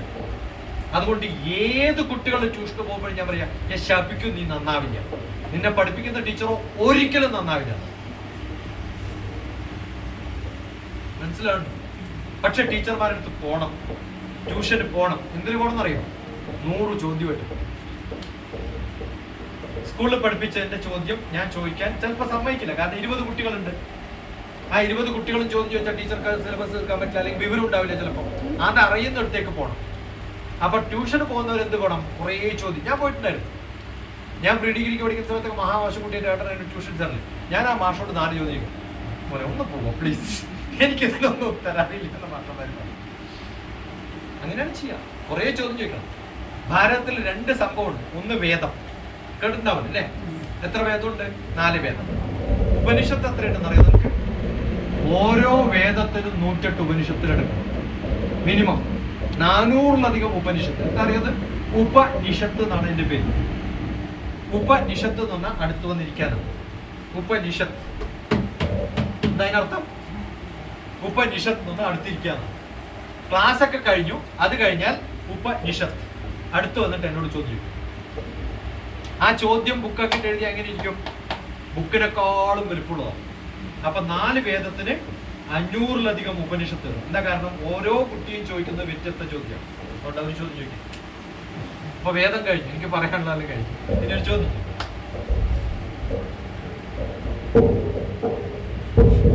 ഉപനിഷത്ത് ഇല്ല. പണ്ട് കാലത്ത് അങ്ങനെയല്ല. ഇത് എത്രയോ കൊല്ലം 10,000-കണക്കിന് കൊല്ലം മുമ്പ് ഭാരതത്തില് 4 വേദവും 500 ഉപനിഷത്തും ഉണ്ടായിരുന്നു. എല്ലാവരുടെ ചോദ്യോത്തരമുണ്ട്. നിങ്ങളുടെ ക്ലാസ്സിൽ എത്ര കുട്ടികൾ ചോദ്യം ചോദിക്കാറുണ്ട്? എത്ര അധികം ചോദിക്കുന്നു അത്രയും കുട്ടികൾ നല്ല. ചെറുതാവുന്ന സമയത്ത് ഓരോ കുട്ടിയും ഓരോ സാധനവും തൊട്ടിട്ട് ചോദിക്കും, ഇതെന്താ, ഇതെന്താ, അതെന്താ, ഇതെന്താന്ന് ചോദിച്ചുകൊണ്ടിരുന്നില്ലേ? പിന്നെന്താ അവർ ചോദിക്കാണ്ടായത്? ഇപ്പൊ എന്താ നിങ്ങൾ ചോദിക്കാണ്ടായത്? നിങ്ങളോട് എല്ലാരും പറഞ്ഞു മിണ്ടാണ്ടിരുന്നു അല്ലേ? ആണല്ലോ. അപ്പൊ ചെറുപ്പത്തിൽ ബുദ്ധിയുണ്ട്, അതില്ലാണ്ടാക്കുന്ന സ്ഥലമാണ് ഏത്? എത്രത്തോളം ചോദ്യം ചോദിക്കുന്നോ അതാണ് നമുക്ക് മനുഷ്യനായിട്ട് മാറുന്നത്.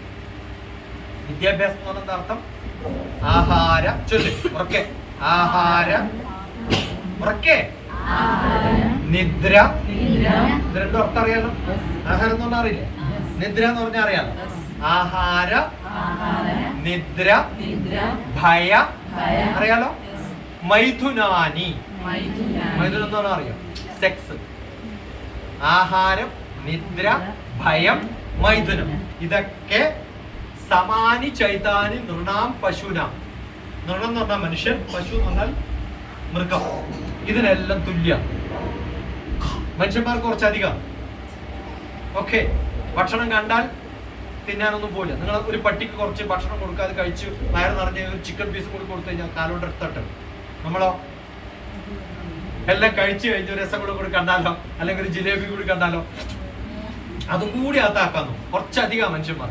ഭയം അധികമാണ്. പട്ടി ഓടിപ്പോയിട്ട് അല്ലെങ്കിൽ ഒരു ഓന്താന്നിയായിരിക്കും, ഇവിടുന്ന് ഓടിപ്പോയിട്ട് അവിടെ എത്തുമ്പോൾ ചാടാൻ പറ്റില്ല എന്ന് പറയുമ്പോൾ തിരിച്ചോടും. നമ്മളങ്ങനെയല്ല. ഇവിടെ ഇരിക്കുമ്പോഴേ ആലോചിക്കും അവിടെ എത്തി ചാടാൻ പറ്റാണ്ടിരുന്ന എന്ത് ചെയ്യും? അതുകൊണ്ട് വേണ്ട ഇവിടെ തന്നെ ഇരിക്കാൻ. നമ്മളൊന്നും ചെയ്യാണ്ടിരിക്കാൻ കാരണത്തിന് ഭയം കൊണ്ടാണ്. റൈറ്റ്? ആഹാരം നിദ്ര. എല്ലാ മൃഗവും എഴുന്നേറ്റ് കഴിഞ്ഞാൽ ഒട്ടനെ എഴുന്നേറ്റ് കൊടുക്കും. പട്ടി കണ്ടിട്ടുണ്ട് എഴുന്നേറ്റ് കഴിഞ്ഞാൽ 2 കാലും ഇങ്ങനെ എടുത്തിട്ട് സ്ട്രെച്ച് ചെയ്യുന്നുണ്ടല്ലോ. ഉണ്ടാ? അതിന് ആരാ ഈ എക്സർസൈസ് പഠിപ്പിച്ചത്? ഏത് സ്വാമിയെ പഠിപ്പിച്ചത്? ഇവിടെ ഈ ഇത് പഠിപ്പിക്കുന്ന സ്വാമിമാരാണ് ലോകത്തിൽ ഏറ്റവും റിച്ച് ആയിട്ടുള്ള. എന്ത് ശ്വസിക്കാൻ പഠിപ്പിക്കുക. 1000 രൂപ 2000 രൂപ, അതാണ് കച്ചവടം സ്വാമിമാരുടെ. ആ സ്വാമിയുടെ പേര് നല്ല പേരാണ്. എന്താ അറിയാം? SAD ഗുരു എന്നാണ്. SAD നിങ്ങൾ അടിച്ചു നോക്ക് നെറ്റിൽ. SAD ഗുരു. SAD എന്ന് പറഞ്ഞാൽ സാഡ് എന്നാണ്, പക്ഷെ അവര് വായിക്കുന്നത് സദ്ഗുരു എന്നാണ്. പേര് സദ് എന്നാണ്, പക്ഷെ സ്പെല്ലിംഗ് എന്താ? SAD. ഞാൻ വായിക്കൽ എങ്ങനെയാ? സാഡ് ഗുരു എന്നാണ്. ആകെ ദുഃഖത്തിലായിരുന്നു. അത് 10 ആള് പഠിക്കാൻ പറ്റില്ല, അയാളെ കച്ചവടം കിട്ടും. ഇവരുടെയൊക്കെ ആഗ്രഹം വലിയ ബിൽഡിംഗ് ഉണ്ടാക്കലാണ്. അവരുടെ പേരെന്താ? സ്വാമിമാര്. ഇതൊന്നും ഇല്ലാണ്ട് ജീവിക്കാൻ പഠിക്കുന്നവരാവര് ആണോ അല്ലയോ?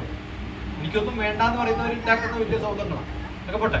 അപ്പൊ ആഹാര നിദ്ര ഭയ മൈഥുനാനി സമാനി ചൈതാനി നൃണാം പശൂനാം ജ്ഞാനം. എന്താ വേണ്ടത്? മനുഷ്യനെന്താ എക്സ്ട്രാ? ജ്ഞാനം. ജ്ഞാനം നരാണാം അധികോ വിശേഷോ. നോളജ് എക്സ്ട്രാ ഉള്ളവരാണ് മനുഷ്യന്മാർ. ആ നോളജ് ഉണ്ടാവണമെങ്കിൽ കുറെ ചോദ്യം. മനുഷ്യൻ തന്നെയാണോ? അല്ലെങ്കിൽ വേറൊരു വാക്കുണ്ടെന്ന് അറിയാം. മനുഷ്യരൂപേണ മൃഗശ്ചരന്തി. മനുഷ്യന്റെ രൂപത്തിൽ ഇതാ ഒരു മൃഗം എന്റെ മുമ്പിൽ. കാരണം ഒരു ചോദ്യവും ഇല്ല. അപ്പൊ ചോദ്യം ഇല്ലാത്തവരൊക്കെ പറയേണ്ടത് ഞാൻ എന്ത് മൃഗ ചോദിക്കുക. എന്നിട്ടൊരു മൃഗത്തിന്റെ പേര് കണ്ടുപിടി. എന്ത് മൃഗ? അല്ലെങ്കിൽ വേഗം ചോദ്യം ചോദിച്ചോ. വരുമ്പോ വിചാരിച്ചിട്ട് ഇതായില്ലേ?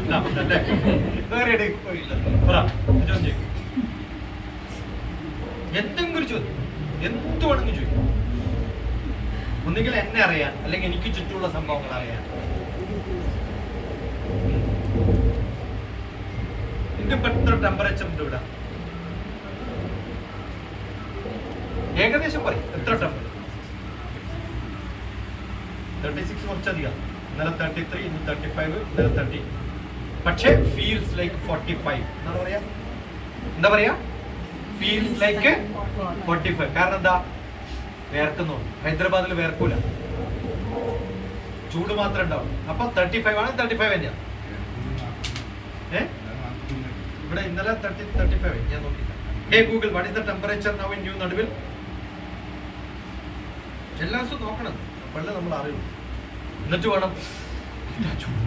അത്ര ഒന്നും ചൂടില്ല. നമ്മളെന്താ സാധാരണ പറയാ? Feeling 35 degrees. Mostly sun. Yeah. Because of current humidity, it feels like 43. പറയും, മനസ്സിലായോ? 43 ഡിഗ്രിന്റെ അനുഭവം ഉണ്ട്. പക്ഷെ എത്ര ഉള്ളൂ? 35. എന്തെങ്കിലും ചോദിക്കണ്ട. നിങ്ങൾ ആകെ ചോദിക്കുന്ന എന്താണ്? രാവിലെ എന്താ കഴിച്ചത്, ഉച്ചക്ക് എന്താ കഴിക്കാൻ പോട്ടെ, ഇനി ആരെങ്കിലും കണ്ട മംഗലം കഴിച്ചോ, എപ്പാ കഴിച്ചോ, അത് കഴിച്ചു കഴിഞ്ഞാലോ എപ്പാ കുഞ്ഞുണ്ടാവുക അല്ലേ? അതിനേക്കാൾ എളുപ്പം ചോദിക്കുന്ന അറിയാം, നിങ്ങൾ എപ്പാ ചാവുക. അവസാനം ചാവണല്ല വേണ്ടേ? അതും അറിയില്ല. എന്നോട് ചോദിച്ചാൽ കൃത്യം ഞാൻ പറഞ്ഞത് എപ്പോഴാ ചാവുക.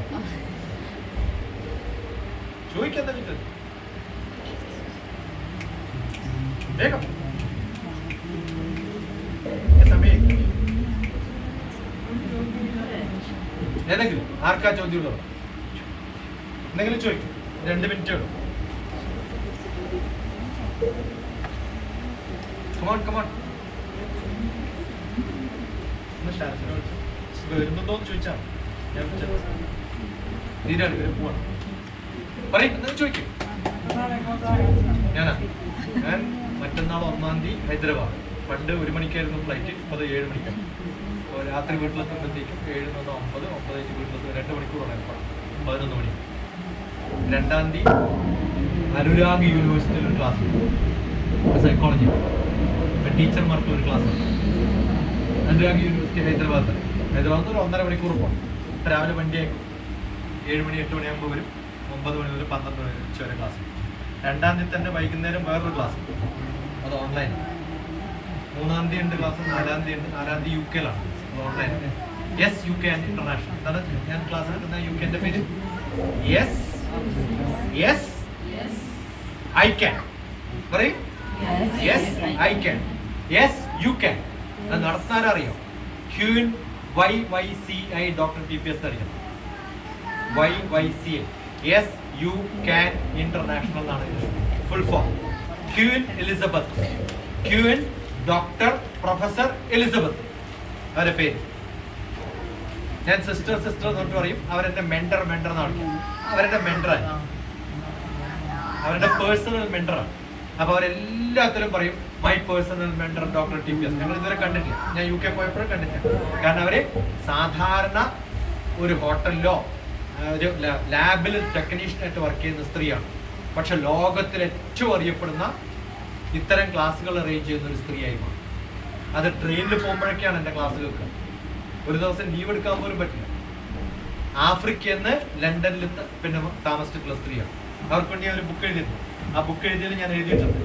ആ ബുക്ക് പിന്നെ ആദ്യമായിട്ട് എഴുതിയിട്ടുള്ള ആ 3 to 1 വേൾഡിന്റെ ബുക്കിൽ ഞാൻ എഴുതിയിട്ടുണ്ട്. This is motivated by. അവരുടെ പേര് എഴുതിയിട്ടുണ്ട്. അവരാണ് എന്നെ മോട്ടിവേറ്റ് ചെയ്ത് എഴുതാൻ. അവർക്ക് വേണ്ടിയിട്ട് അവരുടെ ലെക്ചേഴ്സ് ഞാൻ കൊടുത്തത് വെച്ചിട്ടാണ് ഞാൻ ഈ ബുക്ക് എഴുതിയിട്ടുള്ളത്. അതിനകത്ത് കാണാം. വായിക്കാൻ പറ്റുന്നുണ്ടോ? വായിക്കോർക്കെ. Inspired by professor doctor queen Elizabeth Lucas YYCI UK. ഞാൻ അവർക്ക് എടുത്തിട്ടുള്ള ക്ലാസ്സുകളെല്ലാം കൂടി ചേർത്തിട്ടുള്ളതാണ് ഈ ബുക്ക്. അപ്പൊ ഇടയ്ക്കിടയ്ക്കേ അവർക്ക് ക്ലാസ് എടുക്കും. മാസ്റ്റർ ക്ലാസ് ട്രാൻസ്ഫോർമേഷൻ, എങ്ങനെയാണ് മാറ്റങ്ങൾ വരുത്തേണ്ടതുള്ളതിനെ കുറിച്ച് ക്ലാസ്. അവിടെയാണ് ഞാൻ 3 to 1 വേൾഡ് ആദ്യമായിട്ട് പറഞ്ഞത്. Life in 3 to 1 world. നമ്മുടെ ജീവിതം ഫാസ്റ്റ് ആയിട്ട് മൂവ് ചെയ്യുന്ന ലോകത്ത് എങ്ങനെയാണെന്നുള്ളതാണ്. ഒരു ചോദ്യം ചോദിച്ചപ്പോൾ എത്രയോ ഉത്തരം പറഞ്ഞു. മറ്റൊന്ന് ആടെ വീട്ടിലാണ്. അങ്ങനെയല്ല ഞാൻ പറയാം. ആണോ?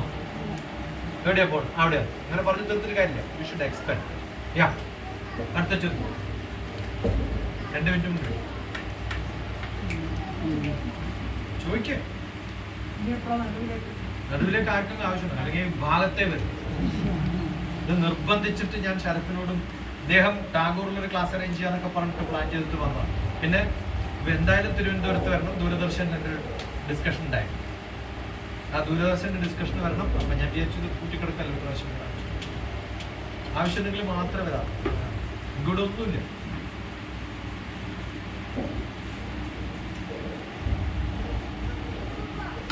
അത് കഴിഞ്ഞാൽ ഗുജറാത്ത്, അത് കഴിഞ്ഞാൽ ബംഗാൾ, വെസ്റ്റ് ബംഗാൾ. നിങ്ങളൊക്കെ അത്തരം സ്ഥലങ്ങളിലേക്ക് വരണമെന്നാണ് അല്ലേ? വെസ്റ്റ് ബംഗാളിൽ ക്ലാസ് നടക്കുമ്പോൾ ഇപ്പൊ കൽക്കട്ടയിൽ ക്ലാസ് നടക്കണം. അവിടുത്തെ ടീച്ചേഴ്സ് ട്രെയിനിങ് സെന്ററിലാണ്. ആ ട്രെയിനിങ് സെന്റർ അതേപോലെ നമുക്കിവിടെ തുടങ്ങാൻ പറ്റും. അവിടെ പെർമനന്റ് ആയിട്ട് ട്രെയിനിങ് സെന്റർ ടിബറ്റിൽ നിന്ന് വരുന്നുണ്ട് ക്ലാസ് അറ്റൻഡ്, ഭൂട്ടാനിൽ നിന്ന് വരുന്നുണ്ട്, ഇന്ത്യയുടെ വെളിയിൽ നിന്ന് കുറെ പേര് വരും. അസൻസോൾ എന്ന് പറഞ്ഞ സ്ഥലം വെസ്റ്റ് ബംഗാളിൽ, കൽക്കട്ട 4 മണിക്കൂർ പോകണം train. Come you will see how it happens. അവിടെ എങ്ങനെയാന്ന് കാണിച്ചത്.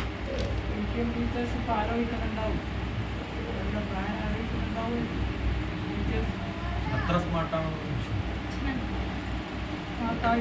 അതിൽ 2-3 പേര് സ്മാർട്ടാണ്. ഏറ്റവും സ്മാർട്ട്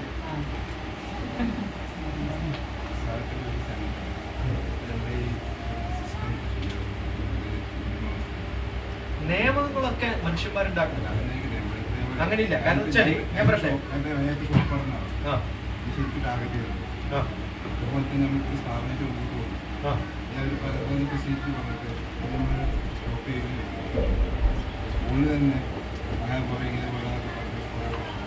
അതൊക്കെ ഉണ്ടാവും.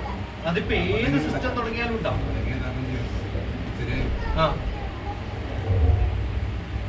ഓ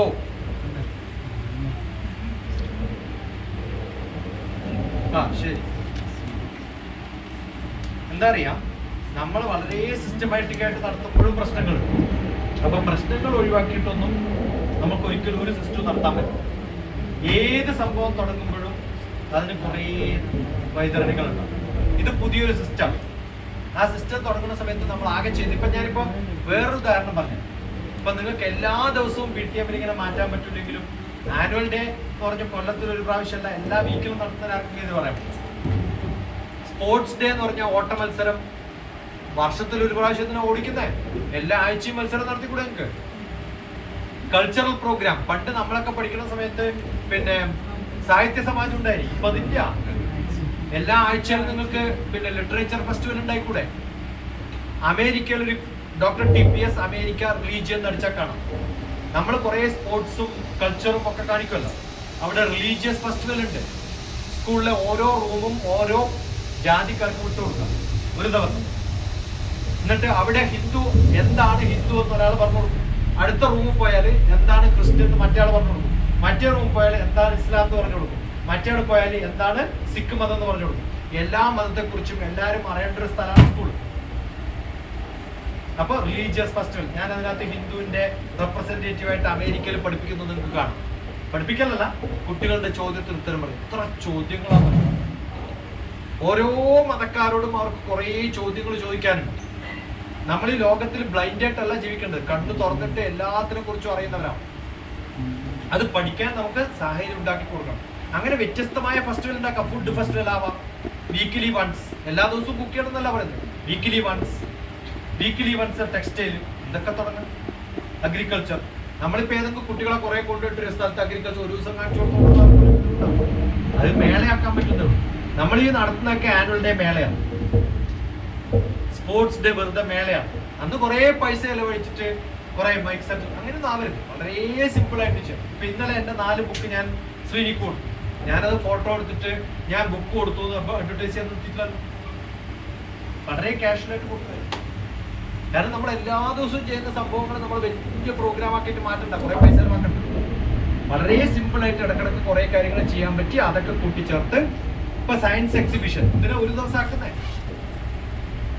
ഓരോ ആഴ്ചയും പുതിയ സയൻസ് എക്സിബിഷൻ വരട്ടെ, അപ്പോഴല്ലേ കുട്ടികൾ അത് പഠിക്കുള്ളൂ. അങ്ങനെ വ്യത്യസ്തമായ സെലിബ്രേഷൻസ്. 1 നമ്പർ, എല്ലാ ദിവസവും നിങ്ങൾ PTM വേണ്ട, ഇങ്ങോട്ട് വരണ്ട. ഒരു ദിവസം ഇവിടെ വരാൻ പറ്റും ആഴ്ചയിൽ. 2 ആഴ്ച കൂടുമ്പോൾ നിങ്ങൾക്ക് ഒരു ദിവസം ക്ലാസ് ആക്കണം. അങ്ങനെ ഒരു 10 സെന്റർ നിങ്ങൾ നടത്തുന്നത് 10 സെന്ററിൽ നിന്നുള്ള കുട്ടികളും ഒരു സ്ഥലത്തേക്ക് ഒരു ദിവസം പോവാം. അൺസ്കൂളിംഗ്, ഡി സ്കൂളിംഗ് തൊട്ട് ഇന്റർനെറ്റിൽ തപ്പി നോക്കുക. അമേരിക്കയിലെ മിക്കവാറും കുട്ടികൾ ഇപ്പോൾ സ്കൂളിൽ പോകാറുണ്ട്. അവരൊക്കെ അവരുടെ വീടുകളിലാണ് പഠിക്കും. പക്ഷെ അവിടെ എന്ത് പഠിക്കണം, എങ്ങനെ പഠിക്കണം എന്ന് ഇന്റർനെറ്റിലൂടെ ഗൈഡ് ചെയ്യുന്ന ഒരാളുണ്ട്. ആ ആളാണ് എൻ്റെ. അത് ഞാൻ വരേണ്ട കാര്യമില്ല, ഞാനിപ്പോൾ ഇവിടെ വരേണ്ട കാര്യമില്ല. ഈ പറഞ്ഞ കാര്യങ്ങളൊക്കെ എൻ്റെ ഗ്രാൻഡ് മാ ചൈൽഡ് കെയർ ശിക്ഷാ ഗുരുകുലത്തിൽ നോക്കിയാൽ ഓൺലൈൻ കുറേ പഠിപ്പിക്കുന്നുണ്ട്. നിങ്ങൾക്ക് എന്താണ് വേണ്ടതെന്നുള്ളത് എനിക്ക് മെസ്സേജ് അയച്ച് കാണിച്ചു കൊടുക്കാം. നിങ്ങളത് കാണാം, അതുണ്ടാക്കാം. ഇപ്പൊ ക്രാഫ്റ്റ് ഡോക്ടർ TPS അടിച്ചു കൊടുക്കുക. നിങ്ങൾ ഞാൻ ക്രാഫ്റ്റ് ഉണ്ടാക്കി പഠിപ്പിക്കുന്ന കാണാം അല്ലേ? അങ്ങനെ ഓരോ സംഭവങ്ങളും നമുക്ക് ഉണ്ടാക്കി കാണിച്ചു കൊടുക്കാം.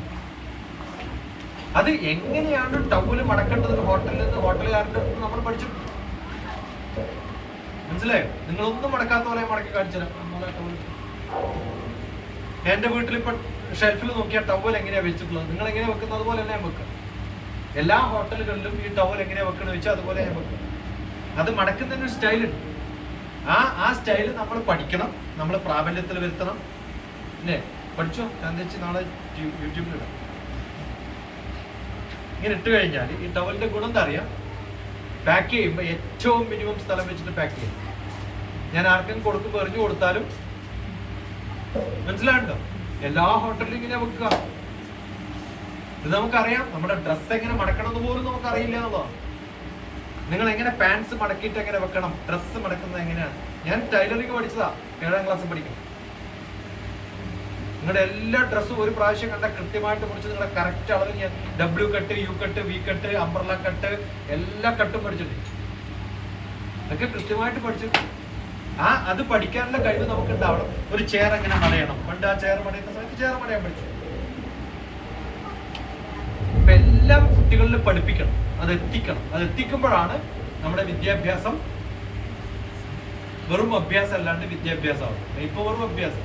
അപ്പൊ അതിന് കുറച്ച് മാറ്റം വരുത്തണം. ആലോചിക്കാം, കുറച്ച് ആൾക്കാരെയും കൂടി ഇൻവോൾവ് ചെയ്ത് നിങ്ങൾ ചെറിയ ചെറിയ സംഘങ്ങളാക്കി തുടങ്ങുക. അങ്ങനെയാണ് പലതും തുടങ്ങിയത്. ഓരോ ചെറു ചെറു വസ്തുവിലും വിരൽ തൊട്ട് തൊട്ടങ്ങ് ചോദിക്കോ, എങ്ങനെ ഇത് കിട്ടി നിങ്ങൾക്ക്? കുറേ ഇതിന്റെ പാട്ടുണ്ട് അതിനകത്ത്. അതിന്റെ പേര് എന്തിന്റെ ധീരത നമുക്ക് നെറ്റിൽ തപ്പുക. എന്താണ് പാട്ടിന്റെ പേര്? എന്തിന്റെ ധീരത, ഇപ്പോൾ തുടങ്ങുവിൻ, എല്ലാം നിങ്ങൾ പഠിക്കണം, തയ്യാറാവണം ഇപ്പോൾ തന്നെ, ആജ്ഞാശക്തിയായി മാറിയിടാൻ. പണ്ടൊരു കവിതയുണ്ട്, വരും ഒരു ദിനം അന്നൻ നാവനങ്ങിയാൽ ആള് ശ്രദ്ധിക്കും ദിനം എന്നാണ് കവിതയുടെ പേര്. വരും ഒരു ദിനം അന്നൻ നാവനങ്ങിയാൽ ആള് ശ്രദ്ധിക്കും ദിനം. അതാവണമെന്നാണ് നമ്മുടെയൊക്കെ ആഗ്രഹം. ആണോ അല്ലയോ? ഞാൻ പറഞ്ഞ കേൾക്കുന്നില്ലാണല്ലോ നമ്മുടെ പ്രശ്നം. അങ്ങനെയാണ് നമുക്ക് ആ കഴിവുണ്ടാവും. പുത്തനൊരായുധമാണു നിനക്കി, പുസ്തകം കയ്യിലെടുത്തോളൂ. ഓക്കെ, അപ്പൊ ടാറ്റ ബൈ. എന്റെ നമ്പർ 950. നിങ്ങൾ സ്റ്റോർ ചെയ്തിട്ട് എനിക്ക് മെസ്സേജ് അയച്ചാൽ. ആരോ പറഞ്ഞു എന്നെ കല്യാണത്തിന് വിളിച്ചില്ല. ഞാൻ വിളിച്ചിട്ട് നിങ്ങൾ ഫോണിൽ വരാത്തത് എന്റെ നമ്പർ നിങ്ങൾ സ്റ്റോർ ചെയ്യാത്തത്. നടുവിലുള്ള എന്റെ നമ്പർ സ്റ്റോർ ചെയ്ത എല്ലാവരും ഞാനിവിടെ കല്യാണത്തിന് വിളിച്ചു. അങ്ങനെ ആരും ഉണ്ടാവോ? എന്റെ നമ്പർ സ്റ്റോർ ചെയ്തിട്ടുണ്ടെങ്കിൽ, എനിക്ക് ഒരു പ്രാവശ്യം മെസ്സേജ് അയച്ചിട്ടുണ്ടെങ്കിൽ അവരൊക്കെ ഞാൻ കല്യാണത്തിന് വിളിച്ചു. റൈറ്റ്? അത് ഇവിടെ എന്ത് നടന്നു നിങ്ങൾ കണ്ടിട്ടില്ല എന്നുണ്ടെങ്കിൽ 23/2023 12 ഡിസംബറിലാണ് 25 23/12/25 ഈ വീട്ടിന്റെ പേര് നാനെന്നടിക്കുക, അല്ലെങ്കിൽ ഡോക്ടർ ടിപ്പി എത്തടിക്കുക, അല്ലെങ്കിൽ കല്യാണത്തിന്റെ പേര് NI നിവേദ്യ എന്നുള്ളത്. WED wed, NI wed YA. എന്താ വായിക്കാം? നിവേദ്യ. ശരിക്കും പറഞ്ഞാൽ നിവേദ്യ അല്ല, നിവി വെഡ് വിത്ത് യദു എന്നാണ്. മനസ്സിലാവുണ്ടോ? NI നിവി, പെണ്ണിന്റെ പേര് നിവി, വെഡ് WED, മോന്റെ പേര് യദു. അപ്പൊ NI WED YA എന്ന് എഴുതിയാൽ നമ്മൾ എന്താ വായിക്കാം? നിവേദ്യ. അത് അവളുടെ പേരുമാണ്. നിവേദ്യ ഡോക്ടർ TPS നടിച്ചാൽ എല്ലാ കല്യാണ റിസപ്ഷനും കാണും.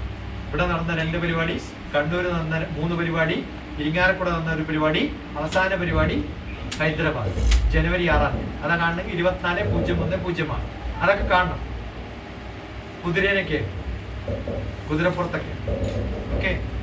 And it was in a military hall. വലിയ ഹാളാണ്. ഈ നാട്ടിന്റെ അത്രയും വലുപ്പമുണ്ടാവും ശരിക്കും ഹാള്. ഇവിടെ നടത്തണം അങ്ങനെയൊക്കെ. അന്ന് അവിടെ കൊടുത്തിട്ടുള്ള കുക്ക് അവരുടെ ഫുൾ ഫാമിലി ഇവിടെ വരാൻ തയ്യാറായിട്ട്. അവസാനം അയാൾ ഞാനും ഫാമിലിയും കൊണ്ട് 7 പേര് അവസാനം വന്നാൽ 30,000 രൂപ, 3,21, 2 ലക്ഷം രൂപ. ഞാൻ 1 ലക്ഷം ഞാൻ തരാം, 1 ലക്ഷം നിങ്ങളുടെ കയ്യിൽ നിർത്താൻ വന്നോളാം. അപ്പൊ പറഞ്ഞു അവിടെ 6-ാം തീയതിക്ക് ശരിയാക്കേണ്ട എല്ലാ സംഭവം കൊണ്ട് ഞാൻ ഇപ്പൊ വരില്ല, പിന്നെ എപ്പോഴെങ്കിലും വരാം. ഞാൻ ഇവിടെ ഉണ്ടാക്കുന്ന സംഭവം അയാൾക്ക് പഠിക്കണമെന്നുണ്ട്, അവിടെ ഉണ്ടാക്കുന്ന ഇവിടെ വന്ന് പഠിപ്പിക്കും. അപ്പൊ അയാൾ വന്ന് പഠിപ്പിക്കും. എങ്ങനെയാണ് അവിടുത്തെ ഭക്ഷണം ഉണ്ടാക്കുന്നത്. Full team work. ആ ഒരു കൾച്ചറൽ എക്സ്ചേഞ്ച് ഒക്കെയാണ് പഠനം, ആണോ അല്ലയോ? ഓക്കെ, എനിക്ക് വേറൊരു എൻഗേജ്മെന്റ്